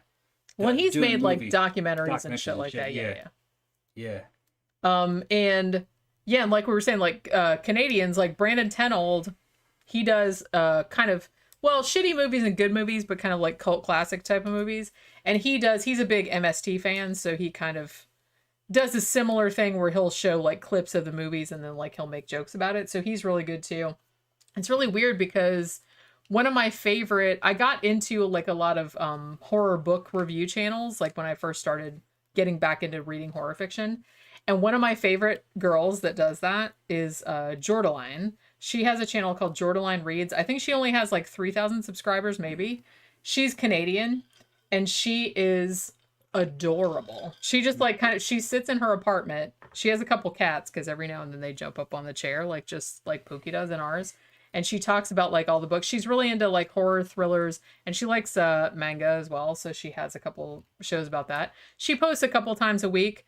She is super, super cute. I love that she has this weird ASMR thing going where she has these really, really long fake nails, and she'll like put the book up and then she goes like that, like on the front of the book. And like a lot of people are really into that, but she's like super cute. I just love like the way she talks, and her recommendations are always like on point. Read those two comments from Tila, because I want to respond to that. Jenny, you and Tom aren't owned by anyone and not pushing an agenda. Unlike most mainstream celebs, YouTube is giving space to a new type of celebrity. Yeah. And just check out the mainstream celebs trying to get a YouTube channel now. Yeah. Okay, look. I never bothered watching that, but you know what I mean? Because I have my people that I like. I have like all my... Oh, and Ryan Hollinger. He's another one that I really like. Movie review guy. He's Irish. I kind of have an understanding what celebrities are going through. I do have formal training in... Grandpa's will tell you, he's seen some of my shows back when I was in high school, and you know, I dated fucking a girl who ended up becoming a celebrity, Marilyn Rice Cub. She was on 24. That's my ex-girlfriend. I understand that system. I didn't want anything to do with that system. Okay. I recognize the styles and the techniques that they use. It was from another era. That's really what you want to use on stage and in front of a camera when you're doing script and you're scripting out this big, elaborate production. That's how you want to be. And that kind of production produces a certain type of celebrity that only existed back in the day, because it was a very narrow band media, just what you saw on film and television. That's it. There was no internet. So there was an aloofness to them. You didn't see much of them. You were lucky to see a celebrity, maybe at an awards show, your favorite celebrity. You might see him for a few seconds taking a drink off of a fucking martini, and maybe they said something to the person next to them, and that was all you were going to get of that damn celebrity. So you didn't know who they were. They weren't real people, you know? And it really all came crashing home to me with the whole Johnny Depp and Amber thing. You know how his ex-wife got in this big fight? Yeah, you know? yeah. And I kind of vaguely remember hearing about Tila that. just mentioned that they're now trying to get YouTube channels. They're trying to humanize themselves, which is very difficult to do.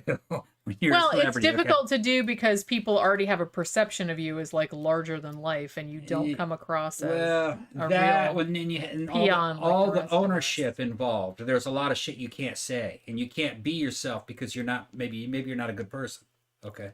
Yeah, maybe you're a piece of shit. Yeah. You don't want everybody knowing So you're a you piece of can't- shit because nobody will go see your movie Yeah, anymore. so you can't fucking be yourself. Well, Depp tried to do a fucking live stream. And I was just amazed how he could not drop the fucking character. He was full on Johnny Depp as the talk show character in his stream. And I felt bad for him in a way. Well, 'Cause it's going to be hard to turn it off. he couldn't turn it off. That's your brand. Yeah, I'm like, dude, turn this shit off. And you're so used to Right. being that Yeah. you can't. Well, the thing is that may be all there is. Maybe Sure. when that drops, the mystique is gone, and nobody wants to see your fucking movies anymore, because that may not be you at all. You might be a total douche or a total dork or a fucking Well, I think a lot of them are. total dickhead. So you don't know who. No, I don't think that about Depp. By all accounts, Johnny Depp's a good dude, and I think that Amber chick was fucking lying about him. I mean, she took a dump in his bed and all kinds of weird shit. She was that. You didn't hear about that? I vaguely remember. He was hearing- taking a I dump. don't. I in his don't read a bed lot at about some kind of celebrities, so I fucking don't really know. yeah, and she was accusing him of all kinds of shit. She's getting hers right now, but it just goes to show you, sometimes bitches be crazy, and especially Well, I those don't know. celebrity I bitches. wasn't there, so I don't know what happened. I don't know. Yeah. Old school celebrity was a limitation, and I'm glad that that's going away. Well, That do you should not remember exist. back in the old days? Shit, man. Okay, so listen to this shit. So I wrote about a couple of murders, like unsolved murders, in my book that happened like back in the 20s and 30s. And this was kind of like the day of the movie star, right? Like you were a movie star, you were owned by the studio, like even more than nowadays, right? So your image was very, very buttoned down. Like you could only do or say, you had to look a certain way when you went out, that was just very, very constrained. So some shit happened, like this one dude who was like kind of like an actor director, he gets murdered in his house. He gets like shot in the fucking back. They find him in his fucking, villa or whatever. His, housekeeper finds him. And crazily enough, the fucking, I can't remember what studio he was with. Maybe it was Paramount. I don't know exactly. But I think it was William Desmond Taylor. That was his name. This was 1920s. They came to the house before the cops got there and cleaned all this shit out of his house. They took all the booze out because it was prohibition. They took out all the love letters that his like girlfriends had sent him. They took all this shit out because they didn't want this shit getting out. They got there before the cops did. Yeah. Cleaned the fucking crime scene. You would not be allowed to do that nowadays. No. But back then, No, they you did. could do it today. Well, you you do that prob- kind of shit now. Yeah, probably. But yeah. like I said, back then they were a Yeah. lot more fucking blatant about it. Okay, Tila's mentioned it. A couple of people mentioned Keanu Reeves. Look,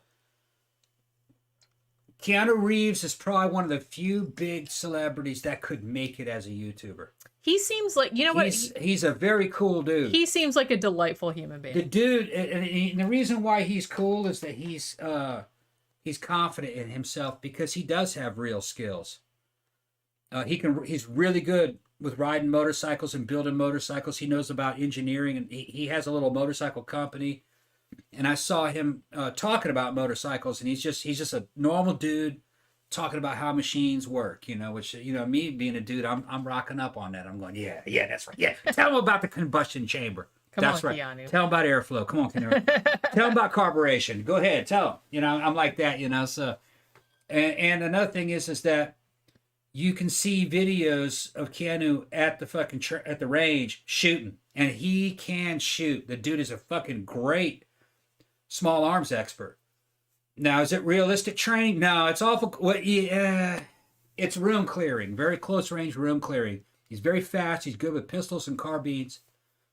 I mean, he's a dude that you could take to a fucking fight and clearing out rooms. You could take him with you. I'd be more than confident. He's good, real good. So when he does a John Wick movie, he can do that kind of stuff. I mean, maybe not. You wouldn't get away with that in real life. That's not the way gunfights work. But he could hit targets like that.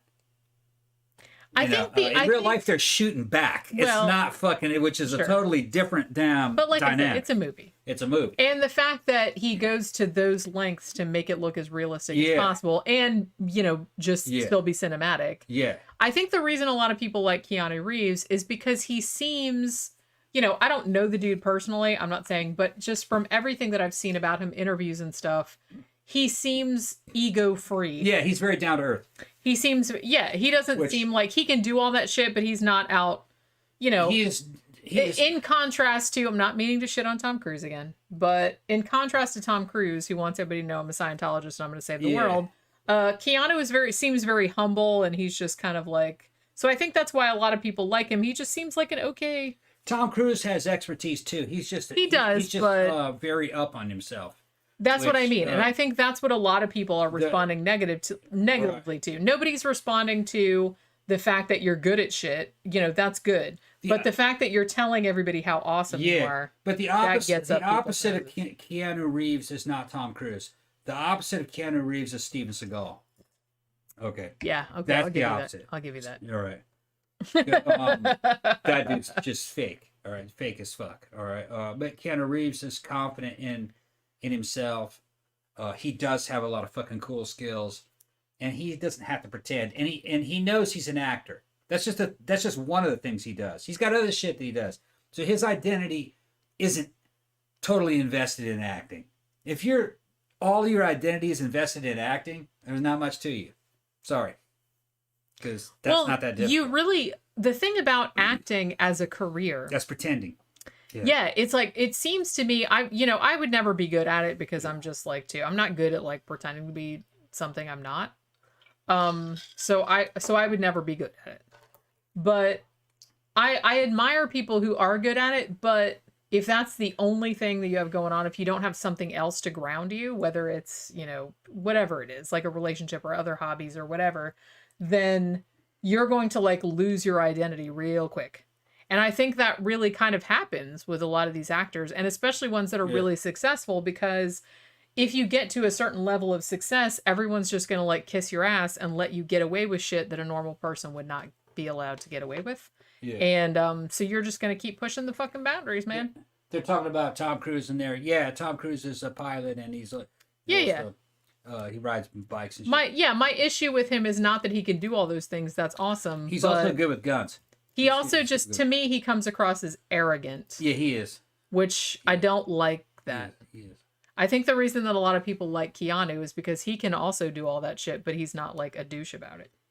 You know what I mean?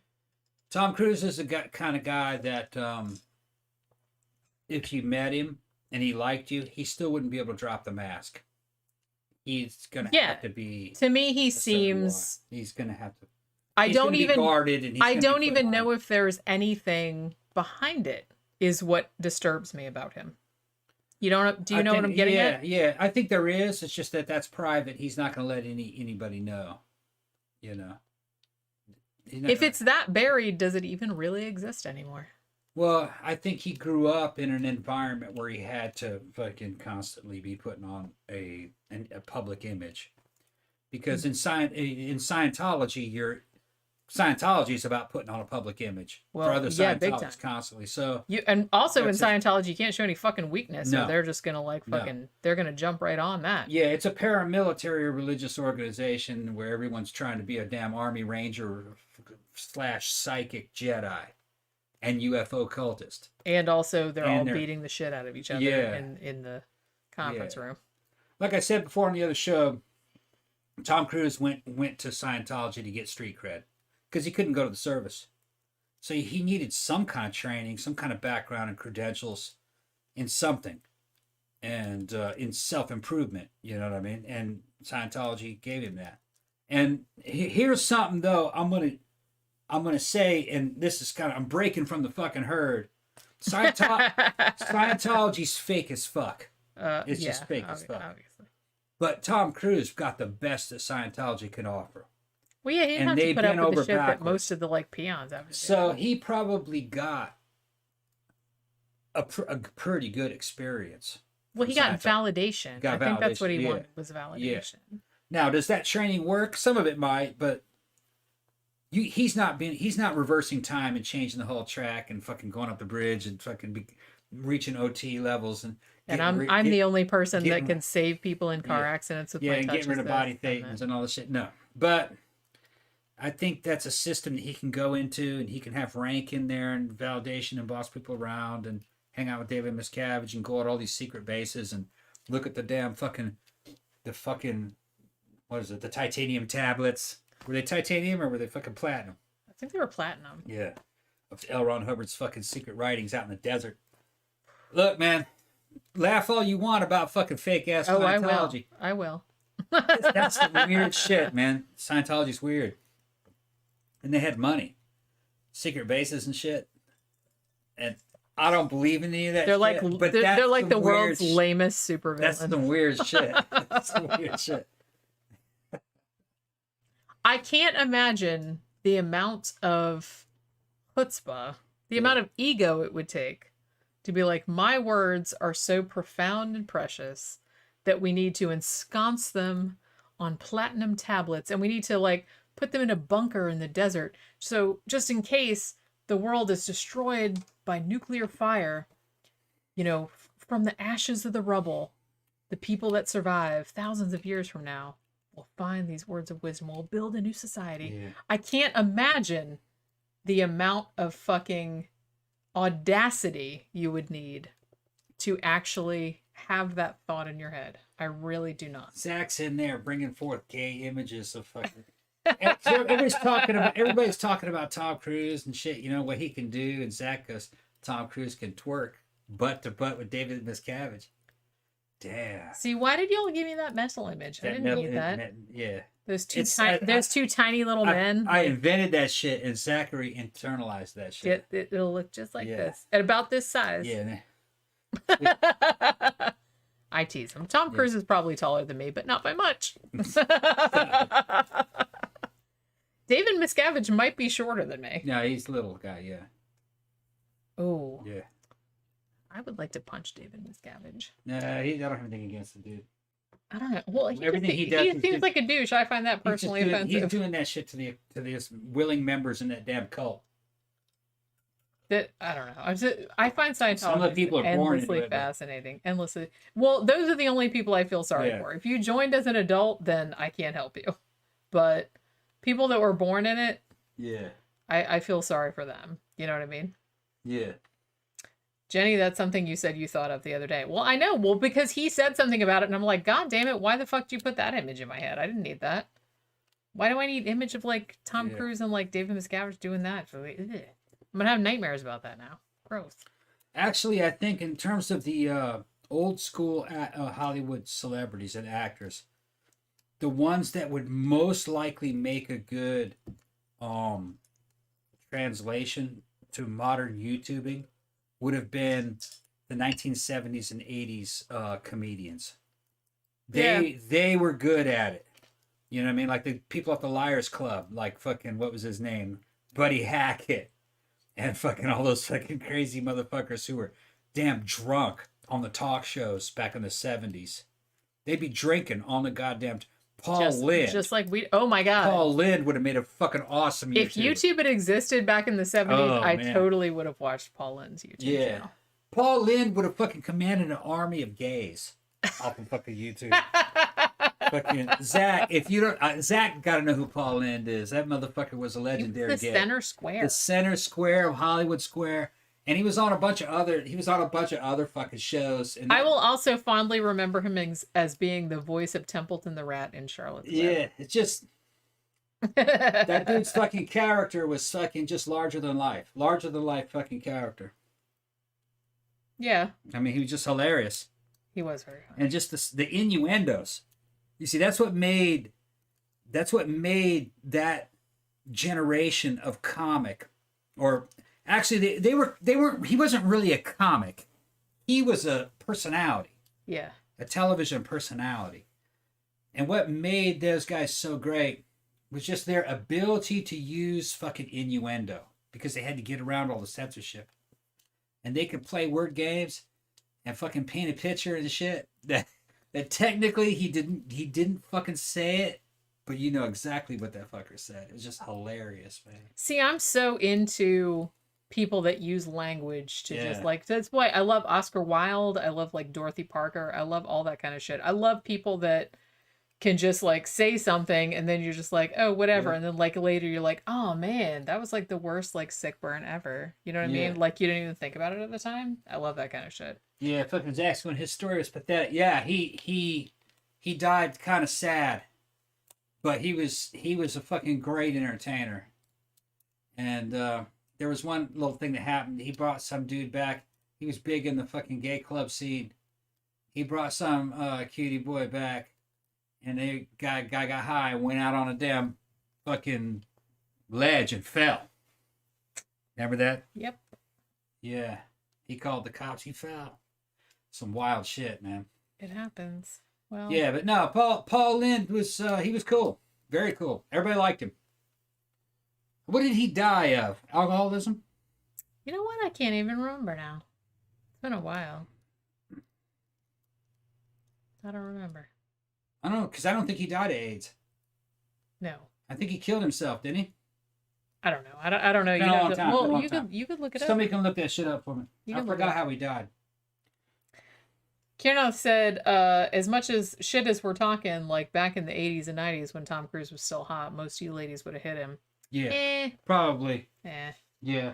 He would, even when I was like younger, not really, it's not really my type, bro. Just not my type. You wouldn't have known back then, though, because you didn't know who he was. I knew who he was in That- the 80s. And he was in fucking Risky Business. I knew Yeah, who but he that was was before in Top Gun. That was before people knew about Scientology. I and all kind that of knew a stuff. little bit about Scientology because People didn't really know I about remember seeing like all the fucking commercials for Dianetics and all that kind of shit back in the fucking 80s. I remember that shit. But even if I had known about that, it's like even without that, he always, I don't know, there was something about him that always struck me as like really unpleasant. He always like came across as like really, like I said, really arrogant. And I don't really like that sort of super cocky. I don't know. There's something like really off-putting about Man, that. it's So that I always Paul- found him like really off-putting. Man, I said Paul died of a heart attack. Oh, okay. It might be a euphemism for fucking snorting coke. Yeah. They that's did the that a thing. lot back then. Well, yeah, everyone was kind of on coke Usually in the drugs. 70s. Died of a heart attack. It was actually something like heroin, or fucking snorting speedball, or fucking snorting a bunch of coke. Well, like I said, I really do kind of feel like they tried to, They tried to keep him from getting in trouble. yeah, they tried to cover up a lot of stuff, Yeah. especially if they were really famous. I don't know if they do that nowadays, because nowadays everybody like find out what the fucking shit was. Somebody would find the death certificate. But back then I still kind of feel like they had agents and shit like that, and they were just like, yeah, it was a heart attack. It's very, very sad. But yeah, probably. I think even a lot of celebrities back then that died of AIDS, I think they didn't even want that getting around, because I mean, particularly in the 80s, like dying of AIDS was like a big fucking stigma about that. So, fucking even Freddie Mercury didn't even say he had it until like right before he died. He wouldn't admit it, even though the rumors were going around. You know what I mean? So, yeah, that was something that happened a lot. Zach says Jean Harlow and Joan Crawford are gay icons for whatever reason. Now imagine how big they'd be if they were YouTubers. Tila said that fucking back, what was it? Tom Cruise went on the Arsenio Hall show and said, golly, oh golly. Yeah, that's fucking funny. Tom, there was a time when Tom had to be fucking just lily white as snow, just fucking, without any kind of sin. He had to be like fully stand up kind of guy. See, I don't have any patience for that kind of stuff. I just don't. That was Scientology talking. I know. I don't have any Yeah. patience for that. Yeah. Quit being like that. Right. Just be a normal person. No. No. No. That Tom Cruise couldn't be a normal person. That's what I'm saying. That's what I don't like him. And They I were always trying to make him a Superman. I always kind of got that vibe about him. Like, even back in the old days before everybody knew about all the Scientology shit, it's like, even in his film roles, that really kind of leaked through, that sort of, that just arrogance kind of like leaked through. And it just, I don't know, it just pissed me off. There was something about it that really like pissed me off. Lack of confidence, maybe. What? Your lack of confidence, maybe. No, I think it's their lack Oh, of okay. confidence. No, arrogance never pissed me off. I always thought it was just amusing. I don't know. It's I just, just thought that was amusing. well, it's just I something wasn't that threatened by it that. just I'm not threatened by it. It just gets on my nerves. Okay. I don't want to be around people like that because they're tiresome. To me, that was just, So to me, it's more tiresome than. to me you know what I that mean? was just his shtick. You know what I mean? I didn't really. Well, think I don't that, like people with a I, shtick. I didn't think that. You know what I mean? Yeah, but that was Hollywood actors back then. I know. That's why They I were don't all a like lot of that. They were fake. it. Yeah, that's what I don't like a lot. Remember? I'm trying to take you back to those times. Remember? They were fake. TV was fake. Fake as fuck. All that shit was Well, yeah. plastic. I wasn't really worried about it Plastic at that as time fuck. because I wasn't really watching. a But we lot of all TV knew at it the was time. plastic. Yeah. I knew it was fake. It's just, it didn't matter. You don't realize it. You go back and you look at that shit today, and it just takes you back. You realize how fake and plastic it was, and how formulaic everything was. Everything was just fucking pre-packaged, homogenized, and pasteurized, and totally fucking sanitized. It was just fake as shit. Yeah. When the commercials were coming and everything, it just crap. Well, And we were lapping it up. Didn't know any better, because that's the way the product came to us. yeah, and We like were- I we were said, the thing trained about to it accept too it is that way. that I kind of feel like, particularly people that are really into this whole good old days notion, not so much nowadays, but maybe people that are really, really old now, or, the last generation. I kind of feel like they have this weird good old days thing, like, oh, the 50s and before, everything was like a pure innocent time. I hate to inform everybody, but like, it's never been like that. Never. The only difference is that you don't hear about shit. Because like I said, all that shit about like, oh, Hollywood nowadays and like all the fucking scandals and shit like that, that was going on way back in the early 20th century. Murders, drug addicts, abortions, all that kind of shit was going on back then. They were just like much, much more careful about keeping a tight lid on that shit because they knew that middle America wasn't having it. So they really, really tried to keep it on the DL so everybody would still buy movie tickets. You know what I'm saying? That's all it was. The same shit was going on back then. It's going on nowadays. They just were better at keeping it a secret because they didn't have the internet. That's all. You know what I'm saying? Yeah, I guess. You guess? Yeah, what were you talking about again? I didn't miss. I was reading. Story of my life. Yeah. No, I was listening. I was reading. There. Like, what? Never mind. Okay. I'm sure it wasn't important. But why don't you go get me another drink? No. How about that? Is it time to shut the show down? No, man. How we'll long go have we been doing this shit? 2 hours and 43 minutes. Okay. Well, let me get one more drink and Okay. then we'll. It's Friday night. Come on. But yeah, so like I was saying, that whole fucking murder that I talked about before, and there was that whole thing with like, oh, thank you, Zach. Only thing I do think was better back then is people seem to have better manners and get along more and more trustworthy. Maybe, but I don't know. I kind of feel like maybe that's true, but then maybe in a way too that maybe the fact that people had that perception made it easier to manipulate people and get around stuff. I think it was like easier to prey on that because everyone was kind of like more naive maybe. But it's just really funny. I used to talk to my grandmother about this because I grew up in the 70s and 80s. It was it was very glam rock. It was new wave and everything like that. And that was kind of like, it was upsetting for older people that there was all this kind of like gender bending going on. There was all this they didn't get it. And my grandmother and she was a lovely woman. And I used to laugh because she used to say stuff like, you know, oh, you know, we used to have all these, what did she call them? What did she call gay men? I can't remember now, but she had like a word for them. I can't remember what it was. And she was like, well, we used to have that, but no one talked about it. No one talked about it. So I kind of think that I kind of prefer nowadays where everyone's shit is just like out and proud, you know what I mean? Because I feel like all this shit's been going on for like thousands of years, but nobody talked about it like over certain periods. So when people remember like the 50s, for example, as good old days, same shit was going on in the 50s as going on nowadays. It's just nobody talked about it. That's all. It wasn't like acceptable to talk about. That's all. And, you know, like I said, when I was talking about the murder of William Desmond Taylor earlier, like I said, you had the whole Fatty Arbuckle scandal. A lot of the movie stars back then in the very early days of Hollywood, 1910s, 1920s, even like during the whole silent to sound era, same shit was going on. A lot of them were drug addicts. A lot of them were drunks. There was a lot of murders going on. A lot of fucking underage sex, a lot of prostitution, a lot of abortions, a lot of that kind of shit was going on. Well, they abused their influence. Sure, but they were a lot better at keeping it under wraps because, like I said, one, there was no internet, so it was harder to find out about, and two, they had a lot more invested because back then the studio system, you basically had a contract with one studio and they basically owned your ass. Yeah. You could be in all their movies, but you had to present a very particular like public face. You couldn't be seen fucking around on your wife. You couldn't be right. That's still going on now almost. That's what I'm saying, but you know. And another thing is that the studios own you. So they try to protect their investment. If you fuck up, they try to cover for your ass.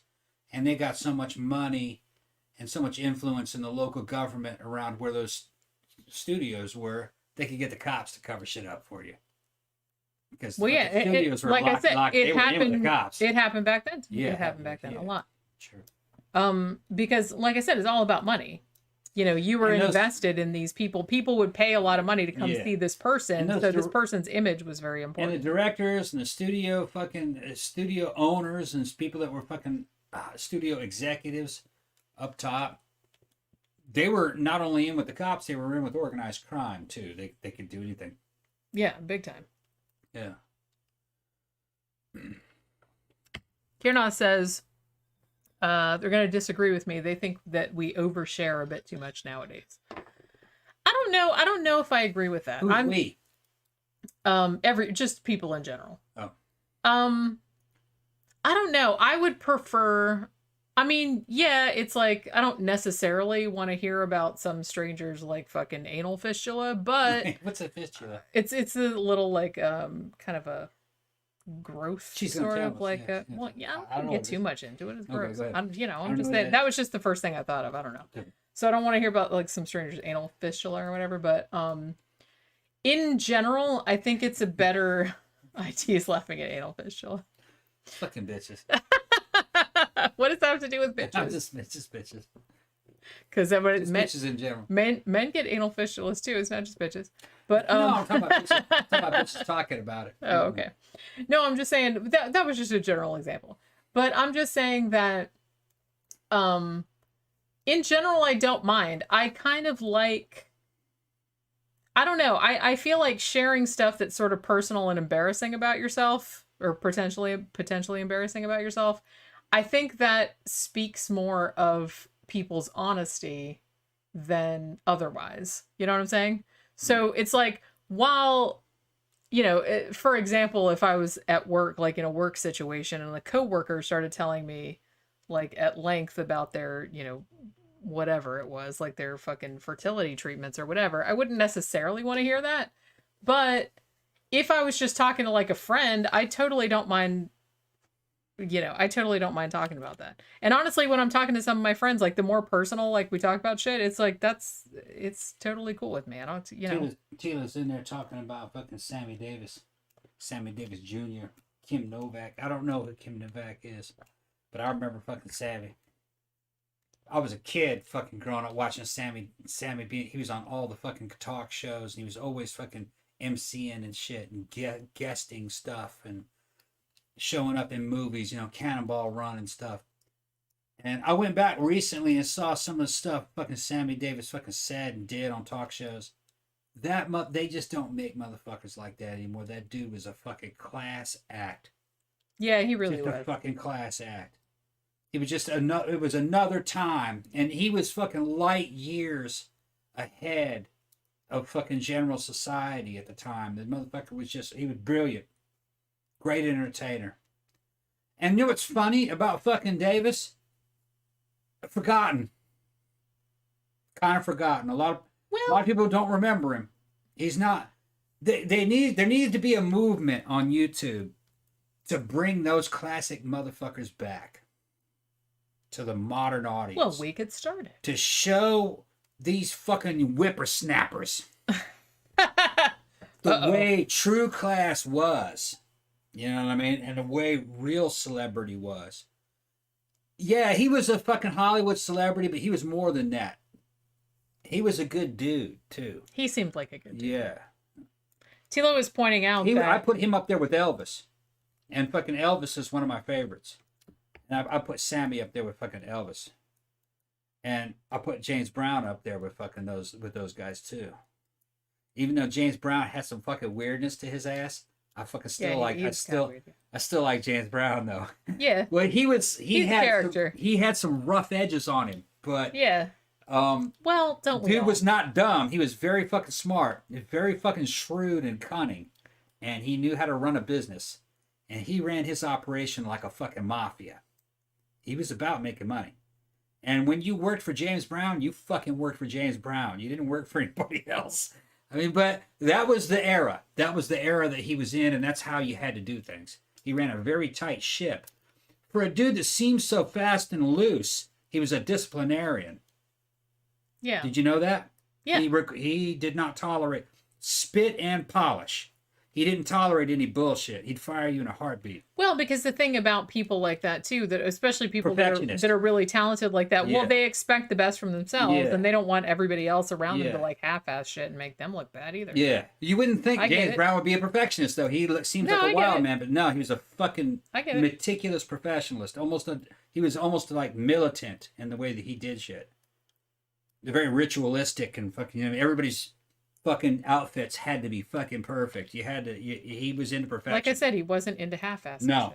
Don't half-ass shit. I'm kind of like that too. I don't like it to be half-ass. And he lost it. Well, to an extent. He fucking lost it at Elvis's fucking funeral at Graceland.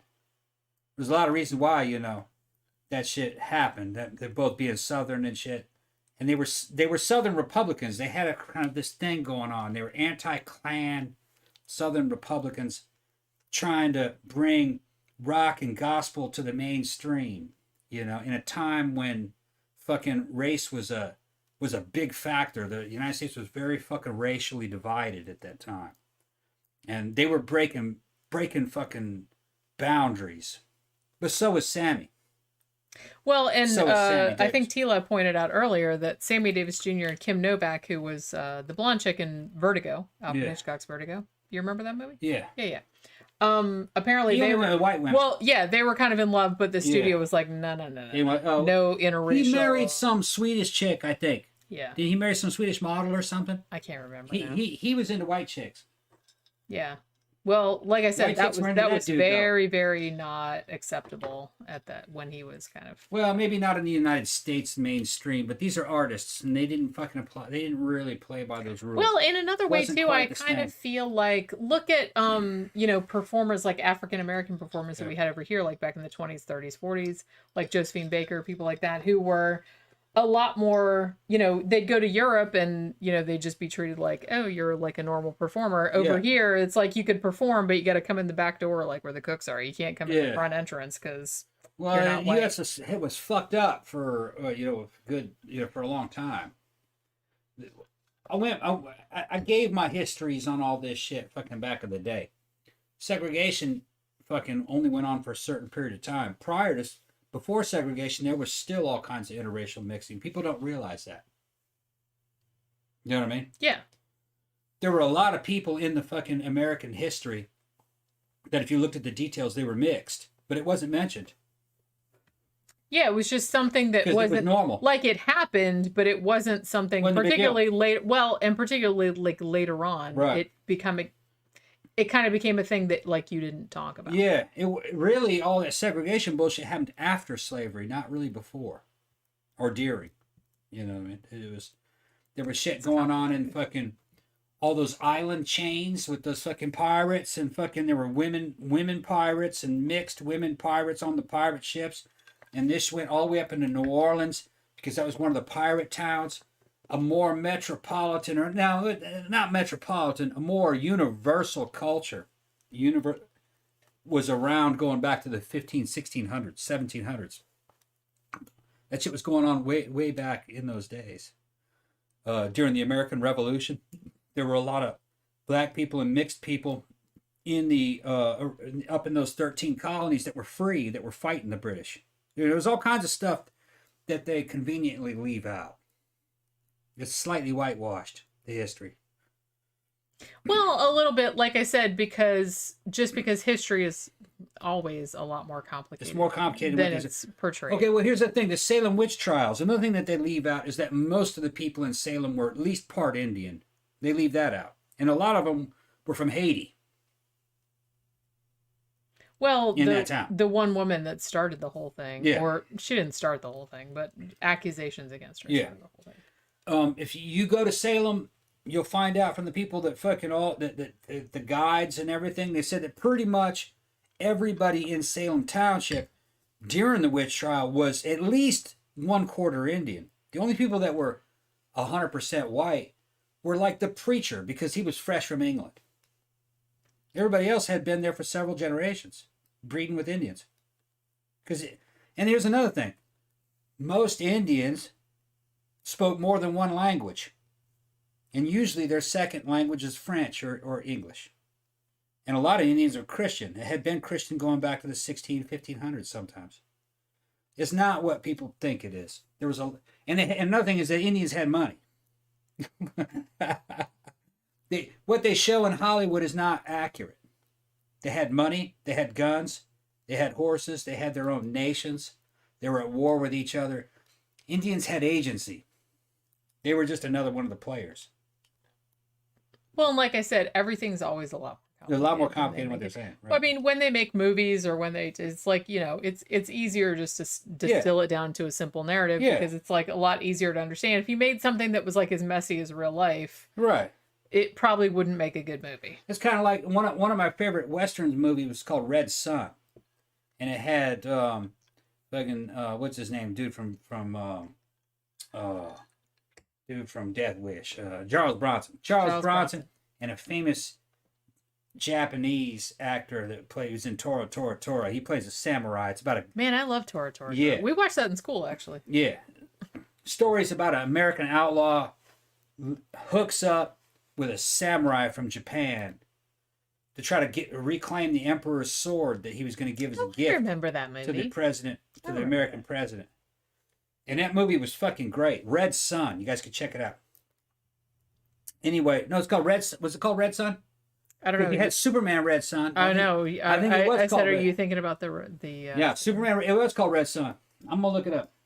But see, the Superman was called Red Sun, S-O-N. S-O-N, right. Whereas this one was called Red Sun. Just called Red, S-U-N. Sure. Right. And in that, this is happening in like the 1870s or the 1880s. And in one of the scenes, they get into a fight with like some Apaches. And they show the Apaches, and it's nothing but like spears and loincloths, and like they're in the Stone Age. And you just gotta fucking laugh. It's a little insulting. That was like 200 or 300 years fucking behind the times. The Apaches fucking... Look how tribal they are. Yeah, what the fuck? They don't even know how to make real weapons. No, the Apaches looked like any other person in America or in Mexico. They wore fucking pants, cloth shirts, lever action rifles, and horses and shit. They had fucking hats and fucking money, and the Apaches were people. They fucking funny. Yeah, it's like, why are we wearing glasses? It's cold out here. Yeah, they were just a gang of people. Thank you, Zach. You know of Ira Aldridge. He was a black man born in New York City, moved to the UK, became a highly respected Shakespearean actor, and is buried in Poland. I don't, but I have to look that up now. That's like a fascinating story. So, thank you for pointing that out. But yeah, it's, well, like I said, it's always kind of like, people gonna make movies, you make movies, and you want it to have like a narrative thing, because if you don't, then people are gonna bitch. But history, and like I said, this kind of ties back to what I was saying earlier about how I'm fascinated by history books that look into a history of something that's seemingly insignificant, but is actually like, that you never really thought about the history of before. But, like food safety, or like I said, like red dye or whatever. But then like you look into the history of it, and it just like encompasses all of these different, fields of study, and it's like super fascinating. So I feel like that's kind of what history education is kind of lacking. And I know why, because, you can only cover so much fucking ground, right? I mean, the history of the world, it's long, it's complicated. You can only like hit the highlights. That's pretty much it. But I feel like it would be better taught almost concentrating on these littler things that kind of like shed light on larger trends. Do you know what I'm saying? Because I kind of feel like a lot of the nuance is lost because they have to cover so much ground in such a short time. And so they skim over a lot of stuff, and I feel like it's in the details that you actually like learn shit about history. Yeah, like the fact because it makes it more relatable to you. Yeah, like little details like late 1800s, a fucking large percentage, we're talking about like 60% of Americans' cavalry forces were Native American Indians. Because they all joined the cavalry. Because they weren't allowed to hunt the buffalo. And they were all American citizens. So they wanted to fucking ride horses and do something. And they came from a warrior culture. This is the Cheyenne. You can find, just Google Cheyenne U.S. Army, 1800s, and you're going to see that fucking, there are just whole divisions of Cheyenne Indians wearing the American blue uniform with stripes and shit, whole military careers. But they don't tell you that. But, well, because like I said, I don't think it's any kind of like nefarious plot or anything. No, I just think it's because there's so much history that you have to skim over a lot of it just because you can't cover it all. Well, some people like to crystallize shit and make it one way or the other that America was totally fucking racist and shit all the time, everywhere at any moment. And it wasn't. It was a mixture, depending on where you were and at what time, what the situation was, because the United States as a fucking national government was weak. It was only in Washington, D.C. for the most part. Everywhere else was under the control of fucking counties and state governments. And you never could tell who was in charge of some of these counties. Some of these counties only had a few thousand people in them. You know what I mean? And then there was rigged elections. Mormons were rigging elections to get nothing but Mormons involved with their counties, and there's a whole books on that and shit that they did. And then they would borrow money, never pay it back from other counties, and it was like part of the Mormon Wars. It's all kinds of fucking interesting shit in American history. Europeans will say, oh, Americans have no culture. Oh, no, Americans got a lot of fucking culture. There's so much shit that fucking went down past couple hundred years down here. It's not even fucking funny. Well, and like I said, it's just that it's sad that, well, history classes are so limited. Yeah, they can't tell you everything. Well, in the sense they don't have a lot of time and they have a lot of ground to cover, like I said. And it's kind of like, when I was a kid, the whole fucking, narrative was, oh, Christopher Columbus came here and he discovered America, which he didn't really. But, and this happened and that happened. And then they kind of like, oh, and the Pilgrims came and they kind of like spread out over the West and it was all awesome and whatever. And it's just kind of like, it's so very that's basic. Yeah, that's kind of, they just have to kind of give you a basic outline. But the more you like look into shit, the more interesting it is. And I think that we're really missing out. I think that's why a lot of people find history boring. Yeah, because they cut all the good shit out. Well, because they have to, like, like I said, you only have a limited amount of time and you can only cover so much shit. So it's kind of like, we just have to give you a broad outline of shit. And it's like, yeah, I agree. That's very boring. But if you like look into some shit like way deeper, it's super, super fascinating. And it's like, I will go down a whole, like some days when I'm researching a show or I'm researching a case or something like that, I will go down a whole fucking rabbit hole all day long about some little fucking nuance of this case. It's like, oh my God, this law passed in this year. What was that all about? And then like you go down the fucking, and it's just like, that's why I said earlier why I love books about histories of shit that you didn't think was that interesting. Yeah, all the interesting stuff was local stuff. Everything's interesting. All the interesting stuff was all the little local stuff. I was big into the U.S. Army and military history. And there was so much local shit that went down in America. Local. Like, I mean, it's a massive they had place. a fucking battle where an all-black American infantry regiment got stationed outside of a damn little bitty fucking mining town that was all white. But the town only had a few thousand people in it. But the fucking black division had fucking like 6,000, 7,000 dudes. Well, because the fucking people at the town were a bunch of assholes, they wouldn't let the black troops come into the damn saloon. All right? So Like, they're dude. stationed right outside the damn town. All right? And they can't go downrange to have fun. Well, they disobeyed that order, which I would have too. Like, fuck Well, that. yeah, it's We're like, going what? to fucking town. I can't even All right. have a whiskey? Fuck that. Yeah, so they go to town, and fucking the saloon owner tries to fucking kick them out. They're trying to be paying customers, all right? So they called out the damn police, and the police couldn't handle it. So the police put it kind of like a posse together, and they got into a gunfight that lasted like a whole day, all right? Like 12-hour gunfight. Or just some dudes wanting to Wanting drink to in the go- tavern, right. man. Right. Jeez, chill And out. what was funny is that the shit went on for about 12 hours. Of All course. right, and hundreds of fucking rounds were fucking fired off, and no one was hit. Well, that's good. So they're shooting at each other over this disagreement about going to the fucking saloon. All right, finally, Only dudes could shoot at each Yeah. other for 12 hours. 12 hours not about hitting anybody. something as insignificant as Yeah. drinking in a bar. Eventually, the shit calmed down, and they decided, nah, the American soldiers, black or not, can go to the fucking saloon. And they were like, yes, Yes, thank yes, you. we can go to It the only fucking took us saloon. 12 hours That's all of that shooting shit at was. your stupid asses to sort that Yeah. out. Thank They you tried so to much. arrest I don't the- even want the shit. Yeah, they tried to arrest some dudes, and fucking they dropped all charges. But that was a good one. I thought that was a good story. See, that's like I said, that is typical dude behavior. Just dude behavior. That is dude Testosterone. behavior.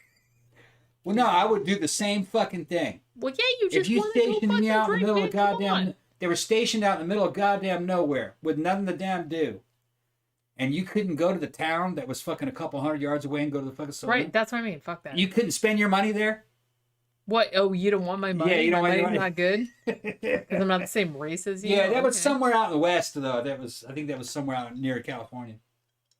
Figures. But like that's totally. It was out in the Wild West, basically. 18. So they didn't even want. That's how committed to the racism they were. It's like we don't even want your money. Yeah. Well, that was just that one town.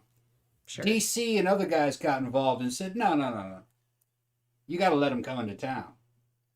You know, and the cops were also kind of like, no, you got to let these dudes come into town. What are you talking about? You know what I mean? Fucking, they're out in the middle of nowhere. They're American soldiers. They got money. You're not going to let them come into the fucking saloon? Seems like you're shooting Yeah. yourself in the dick there. I'm just saying. If you own But a it was the business, saloon owner. that's what I mean. He owns a You know? business and he's like Yeah. turning money away. Yeah. All right.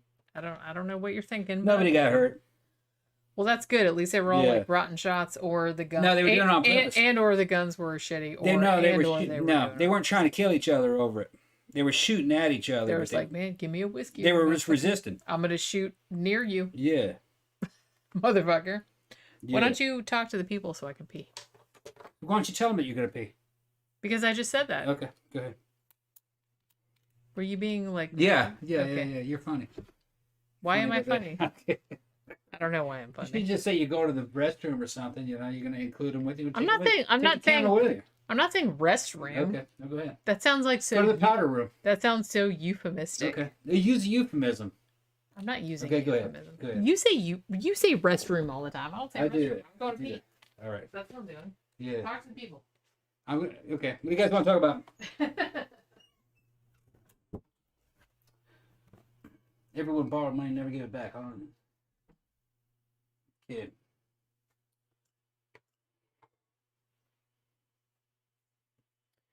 See what T was talking about.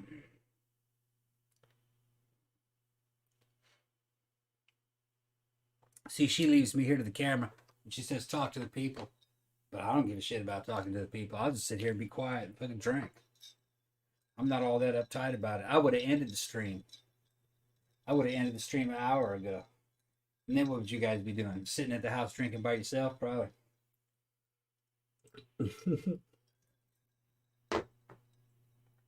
Tila sent me a message. Tom, talk about the best movie you've ever seen. As she's fucking with me. Dennis is sitting back there on the back fucking shelf. Best movie I've ever seen. I'm gonna fucking back up. You know, I've said this many times. My favorite movie is actually Predator 1. So, and I've talked about it till I was blue in the face. Although, I got a lot of best movies. Terminator 1, Alien 1 and 2, The Thing, Terminator 1, I can Escape from New York. All right. What else is the best movie? The best movie ever? Yeah, I came in and you were listing like yeah, let's list them off. sci-fi, like Yeah. the best movie ever. Um, There's no way that I can choose that. Apocalypse Now was really good. Shining's really good. I'm gonna say The Shining is the movie that anytime, like if tomorrow you said, "Hey, want to watch The Shining?" Yep, I can watch that over and over and over again. Filmmaking is a dying art. Okay. It's a genre from another era. I really think it was at its height in the 80s. Although there was a lot of good in the 70s and the 90s also. It's going to go the way of, say, like epic poetry. Where there's all this great poetry, but you don't have people going to poetry readings and you don't have, like, who's the best poet. You know, all that shit's played out. Movies are going to be slowly replaced by video games. I mean, you know, I love all the Fallout series of movies. I think it's great. I'll even sit and watch him play Fallout. Yeah. Even if he's just decorating his apocalypse apartment. Yeah. Metal Gear. I got Metal Gear 5. I fucking love Metal Gear. There's just interactive storytelling and action and playing games is better. You know what I mean? Fucking the Lara Croft series, even going back to the old shit. You know, I like fucking playing Tomb Raider. Just solving puzzles and running and jumping. It's hard for a movie to compete with that kind of stuff. Because a movie is a story that has to be self-contained and told within about 2 hours, maybe 2.5 hours. That's about as much as you're going to get out of a movie. And there's not a lot you can do in that. Movies will be replaced by video games and series. A series that's many hours, hell yeah, you can do that. Well, it's like reading a really, really good immersive novel. We saw Spartacus, Blood and Sand. We rewatched it recently, and that's still just one of the best series of all times. The first episode isn't that great. I mean, it's good, but it's not great. Well, it's all set up. It's a setup time, but as soon as they get to Rome and get into the gladiatory fights, that is just fucking the great. So is the second season. We need to rewatch this. We're going to rewatch fucking 3 and 4 too. Because like I said, there's like fucking 4 seasons, which I didn't realize. We saw the first and the second one, I think, right? Yeah. Did we watch the third one? No. Okay. And we haven't seen the fourth one. So either. we haven't seen 3 or 4. T, if you want to see a badass series, some sexy ass white motherfuckers fucking, there's some black people too in there too, man. Fucking Dottore. Oh yeah, the head dude, of the head of the gladiatory school. of the gladiatorial school. Yeah, what was that actor's name? Oma something or other. Shit, man. He was in 300 as well. Yeah, he was in that 300. He played one of fucking the messenger of fucking of what's his name? The not Cyrus. Was it Cyrus? The guy's name. It doesn't matter. Anyway. Nothing but sexy ass motherfuckers with muscles fighting each other, fucking saying sexy shit, killing people, and fucking cutting people's faces off, fucking in with doing women, and Lucy Lawless is in it. There's all kinds of fucking slaves and sex slaves and slaves going on, and it's all happening in Slaves fucking and slaves and slaves going on. And then it fucking ends in a slave revolt and everything, and these fucking ruthless Romans and fucking the guy who owns the Ludus, who it's like a gladiator school, his name is Batiatus, and he's played by this fucking, he's an Irish actor, and he's the best character. He's the fucking greatest character in this fucking movie. He's a total piece of shit. He's a total psychopath, but he is the best character in this. He's just the most Roman of all these characters. He's just totally ruthless. He says what he has to say. Everything is just about getting shit done, making money. He's the worst. Rising to the top on the backs of other people, trying to come up with this fucking badass grift. And he's using great oratory power on people.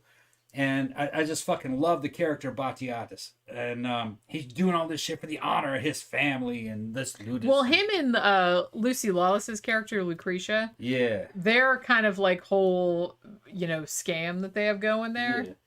And the shit that they say to each other. Also, the shit between Lucy Lawless's character and that bitch friend of hers. That's like the wife of the, the Legatus. Yeah. Super awesome. I love all that catty shit. Like, the men are doing catty shit too. Everybody's doing catty shit. But I love all that. But even more like all the gladiatorial fighting and stuff. That's cool too. Like, I like all the gore and stuff. But all of the shit where they're just like, undermining one another. Like with their fucking... It's just all the little plots that they have like against each other. I love 300, the dude's name was Xerxes. That's right. Xerxes. That's right. Yeah. Xerxes Messenger. I haven't seen that in a long time. Well, he's played by that same guy. He's an African actor. I think he's from Nairobi. Where's that dude from? I don't remember. He's badass looking. I've seen him in a bunch of stuff. He's got a real fucking nice physique, and he's got fucking like a really cool voice, and just he knocks it out of the park in fucking in Spartacus. Just everybody's great in it. Somebody asked, but were there flat tops in fucking ancient Rome? There could have been anything. We're willing to forgive. There could have been anything. We can forgive. It was multiracial, multicultural, fucking capital fucking area. And they did have quite a bit of technology, more than you'd think.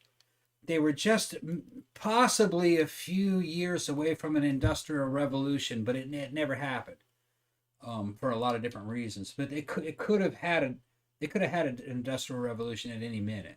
They knew about steam power.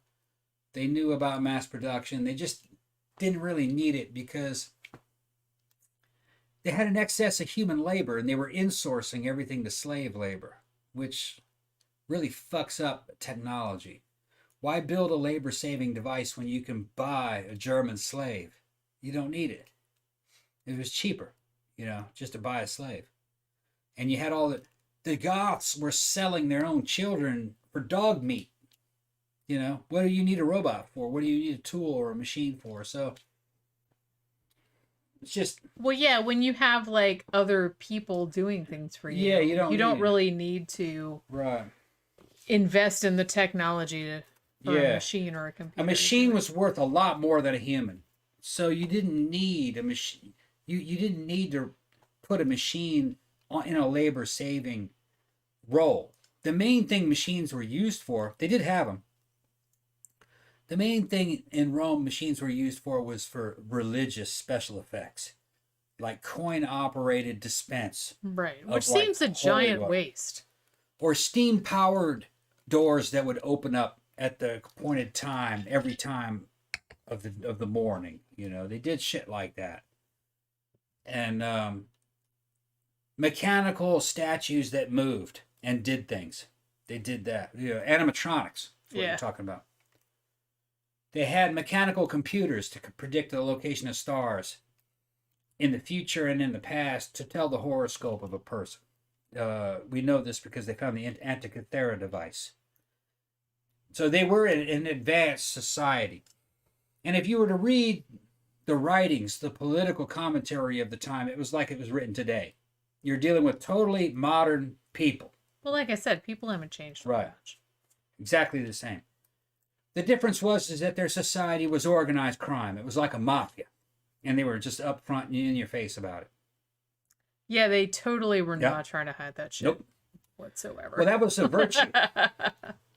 The Roman citizen was a man whose value was predicated on his ability to help his friends and his family, and his ability to ruthlessly persecute and murder enemies. They considered themselves the masters of creation and destruction, just like Count Dante. Just like Count Dante. Random. Creation and destruction. Well, when you said creation destruction, I Yeah. thought you were going to talk about like Shiva or something. No, Count Dante. Oh, okay. Count Dante. So that went in a direction I wasn't expecting. Yeah, Count Dante. Kung Fu master.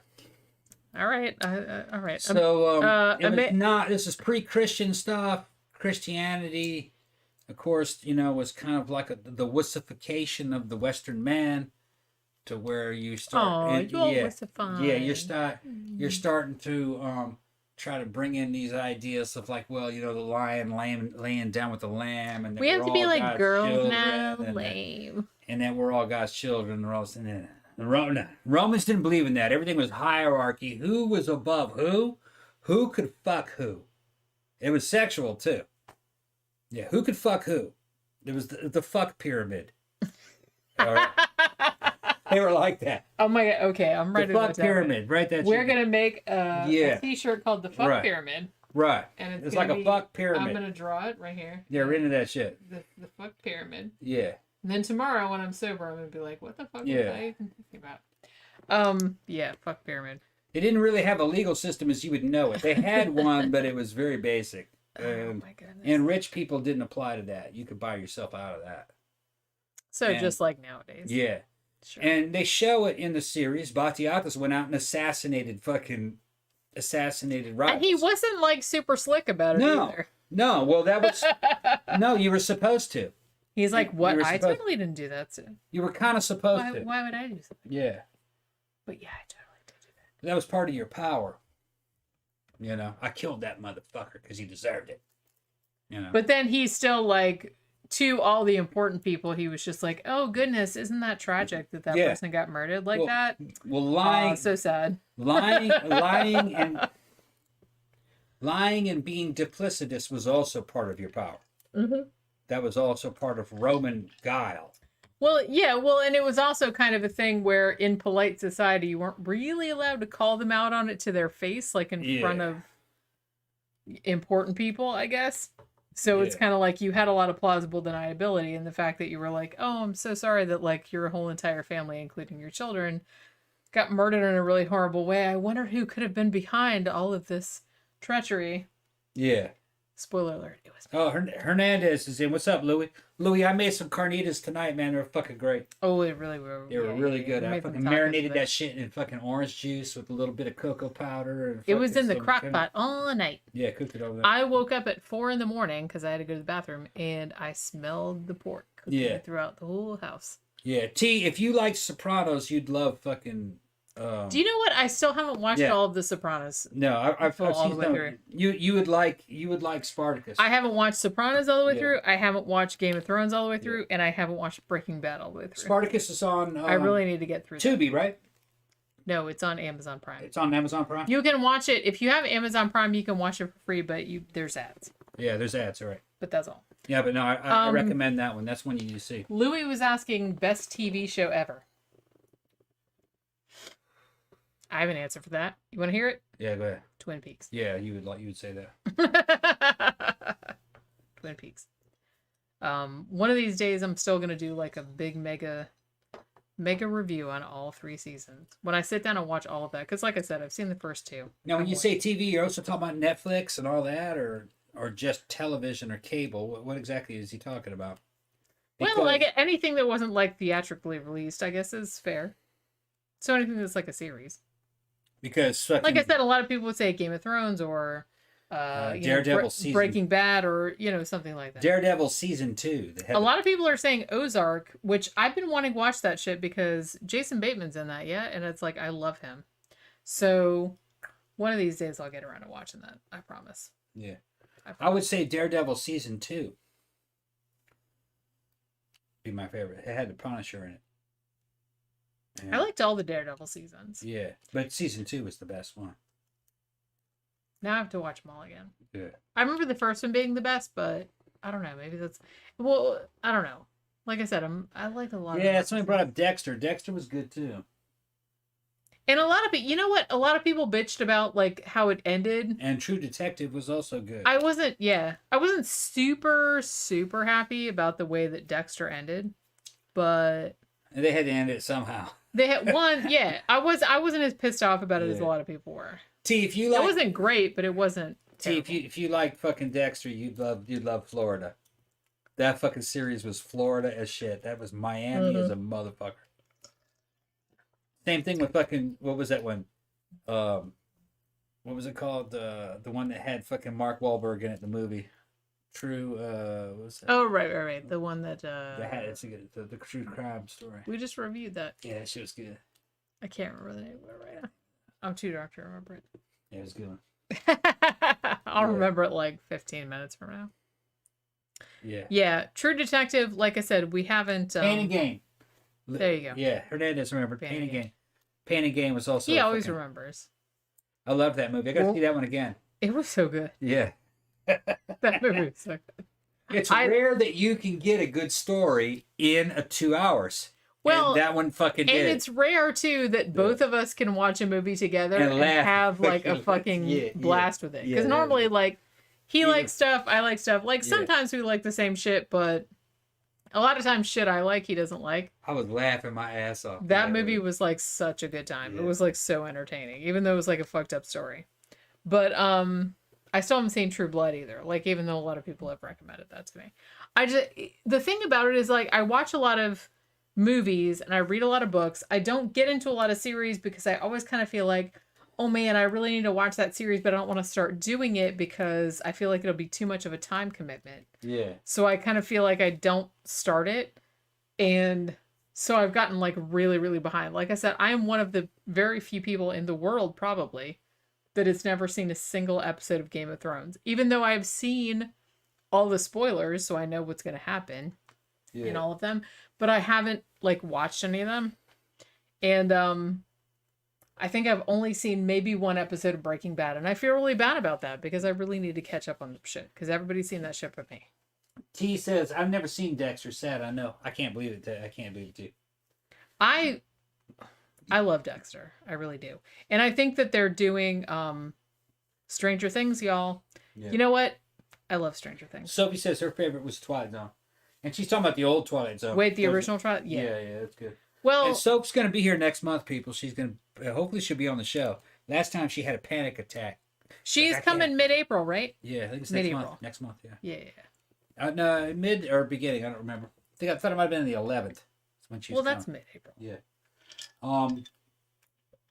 T, I'm going to give you some fucking homework, man. Watch fucking Superman Red Sun. Watch Dexter and watch Spartacus, Blood and Sand.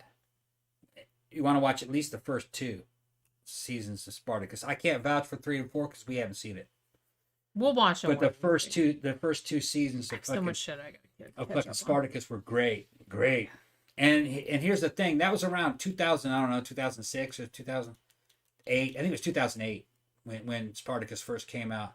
And they were doing shit in that series that you can't do anymore. That shit was fucking, I think it's just too PC. I don't think they'd fucking be able to do all that weird sexual fucking shit that they were doing and all that weird stuff. I don't know about that. Think they could? Yeah.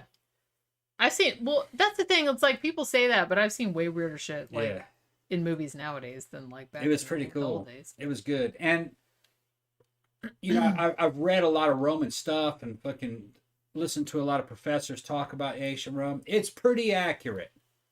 Now, is all the fashion accurate?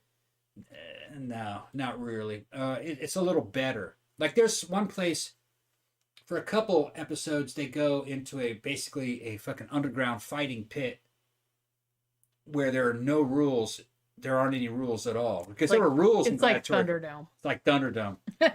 And some of the style that's going on in there is kind of fucking gothic. You know what I mean? I don't think the Romans would have fucking really had that aesthetic. Well, like I said, it's But- kind of, well, you have to, it's fictional. It's Everybody knows fictionalized, that. yeah. There comes a time when it's like, kind of like, well, we're Yeah. going into a space where this is like cinematic and you want stuff that looks good, but that is still cool enough looking that people aren't going to question it. Like, it's not going to bring them out of the story. You know what I mean? I mean, there's Yeah. always going to be those people that are like, well, actually, they didn't wear that stuff and blah, blah, blah. But those people are like, no fun and you don't want to hang out with them. So, you know. Louis saying HBO's Rome was good. Yeah, I want to check that out too. Yeah, a lot of people have recommended that. Yeah. We really need to get around it. There's so many fucking... I have, like I said, you guys, I have this massive list of movies. I have this massive list of series. This is why I started doing my own fucking movie review shit. Like I said, I'm 4 episodes into it because I have this massive list of movies that I know he doesn't really care about seeing. And I wanted to watch them. And I was like, well, why don't I just review them? I'll put up a couple like fucking episodes a week. So I started doing that, but it just seems like really overwhelming because there's so much stuff that I'm behind on, like new movies and old ones. Because there's a bunch of old ones that I, you know, haven't seen or want to rewatch. And it's just like taking forever. It seems to me like it's taking forever. Yeah. You know what I mean? It's like I just watched this week. I did. A lot of people recommended Shirley to me with Elizabeth Moss about Shirley Jackson. And I just watched that and I reviewed it. So that'll be up in like fucking, it'll probably be like 4 weeks from now.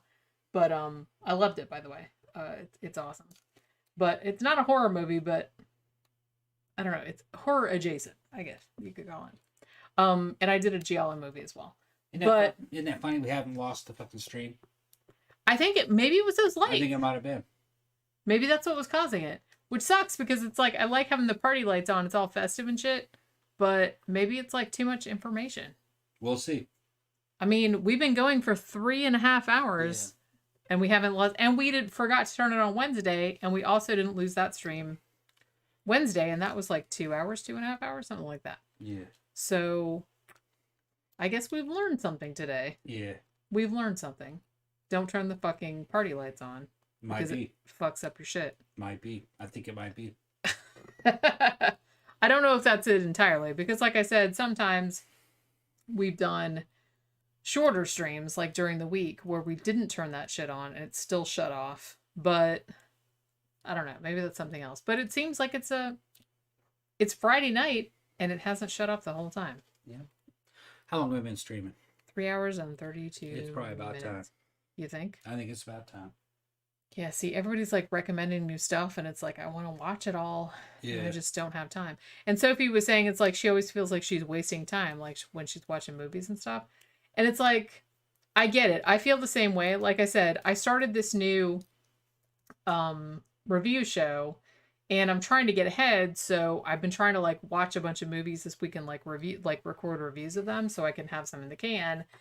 And so me just sitting there like paying attention to a movie like in my office is like really, I always feel like I should be doing something else at the same time. And it's sad to say I usually do. I have a movie going on the laptop over here and then I'm like doing some work over here and I just keep glancing over at it. It's like I probably get the gist of what's going on. You know what I mean? Sad. I just feel like I have that thing where I feel like if I'm only concentrating on one thing, then I'm like wasting time, which is probably like sad. I feel like that's a younger person thing, but I have that as well. So, you know, if you have that too, don't feel bad because I also have that. All of Netflix's Narcos series are great. See, it's like there's so much fucking shit. So much fucking shit I gotta watch. And a lot of people have said American Horror Story. Seriously, I've only seen the first season, which I really liked, but I haven't watched any more of the seasons. And what are they at? Like fucking season 6, 7? I don't even know how many seasons there are. And I really need to get to that too. So much stuff that I have to watch. I just don't have time. And I have like a bunch of books I gotta read too. I gotta check out. Fucking pile. I want to watch season 3 of fucking The Punisher. Season 2 was weak. Season 1 and 2 was pretty weak. Or no. Season 1 was weak. It's season 2 that's up there now. Yeah. I watched the first couple episodes. It seemed better. I gotta see. Season 1 of The Punisher wasn't too good. It was kind of weak. I didn't mind it, but I see what you're saying. But some people said too they're doing a reboot or a continuation of the Dexter series. Yeah. With same dude and everything like that. So I'm actually like I kind of heard some buzz about that, so I'm very excited about that because they knew that a lot of people, like I said, I wasn't that pissed off at the ending. I understand we saw it probably like a year or two after it came out, so the indignant people had like already moved on to something else to be mad about. But when I saw the ending, I was kind of like, but I wasn't that upset about it. It didn't bother me that much. But I know a lot of people were bothered about it. Like, not as much as maybe they were bothered about the whole fucking Lost ending, which I also didn't get, but, I saw what people were mad, but I wasn't mad about it. It was fine. It wasn't great. It was fine. But they're doing a new season, so I'm excited about it, because I love Michael C. Hall. He's awesome. And he's been in some other shit. Didn't we see, like, a fucking movie... Was it on Netflix? It was like a thriller or something like that. And he was in it. And he was like a dad of a daughter and she got like kidnapped or murdered or something. About? He was playing like a Brit. What are you talking about? We saw, I think we reviewed it on our matinee show. It was on Netflix or something. And he was, his daughter got kidnapped, I want to say. Remember The Dead Zone? Michael Anthony Hall. Remember that series? Well, yeah, we have it. Yeah. Did we review it or no? Just the movie? Never reviewed the series. I didn't even realize until much later that they had made a series out of that. With I only thought it only had a couple of good episodes that really stood out. No, it was good. Yeah. I got to get back into it, maybe. And it was kind of like one of those series where, like old school series, where you could kind of like watch. They were standalone. They were a little bit standalone. Yeah. In the sense that you could kind of come in at any time and it wasn't like, oh, I missed like all this stuff. I got to go back and catch back up. Because I kind of feel like nowadays in this, era of everyone binge watching everything, back in the old days, they kind of had to make everything, every single episode of a show had to be sort of standalone so that people could come in at any time and you could just kind of have an entry and you weren't like totally lost. Yeah. They don't really do that much anymore. But I understand that because everyone's viewing habits have changed. I get it. But all right, you seem like you're fading out. Yeah, I'm fading out. We're almost at 4 hours, which is good. Yeah. I'll run out of things to say. You've run out of things to say. Yeah. And I've gotten to the bottom of my third large drink. We got to go find Pookie. I don't even know what time it is. I'm going to go find her. Bring her back inside. And then, so I guess we will see everybody when? Sunday afternoon. We'll talk about some movies like we usually do on Sunday. Tomorrow we'll probably sleep in and then go out. Do whatever it is we do on Saturdays. So as always, thanks for dropping by. He's already leaving. Well, I gotta go find Pookie. 10 hours. He can't even be bothered. All right, so that's nice. All right, so we're going to call it a night. So thanks everybody for dropping by. Remember, like, share, subscribe on all your social media. If you like the show and you would like to financially support it, it would be much appreciated. Go to our Patreon page, patreon.com/13o'clockpodcast, or go to our blog, 13o'clockpodcast.wordpress.com, and there's a button in the sidebar which goes to a PayPal account if you'd like to give a one-time donation. Like I said, anything that you give would be much appreciated. And we will see you guys on Sunday afternoon where we will talk about a movie. Thank you, everybody, for dropping by. As always, good night.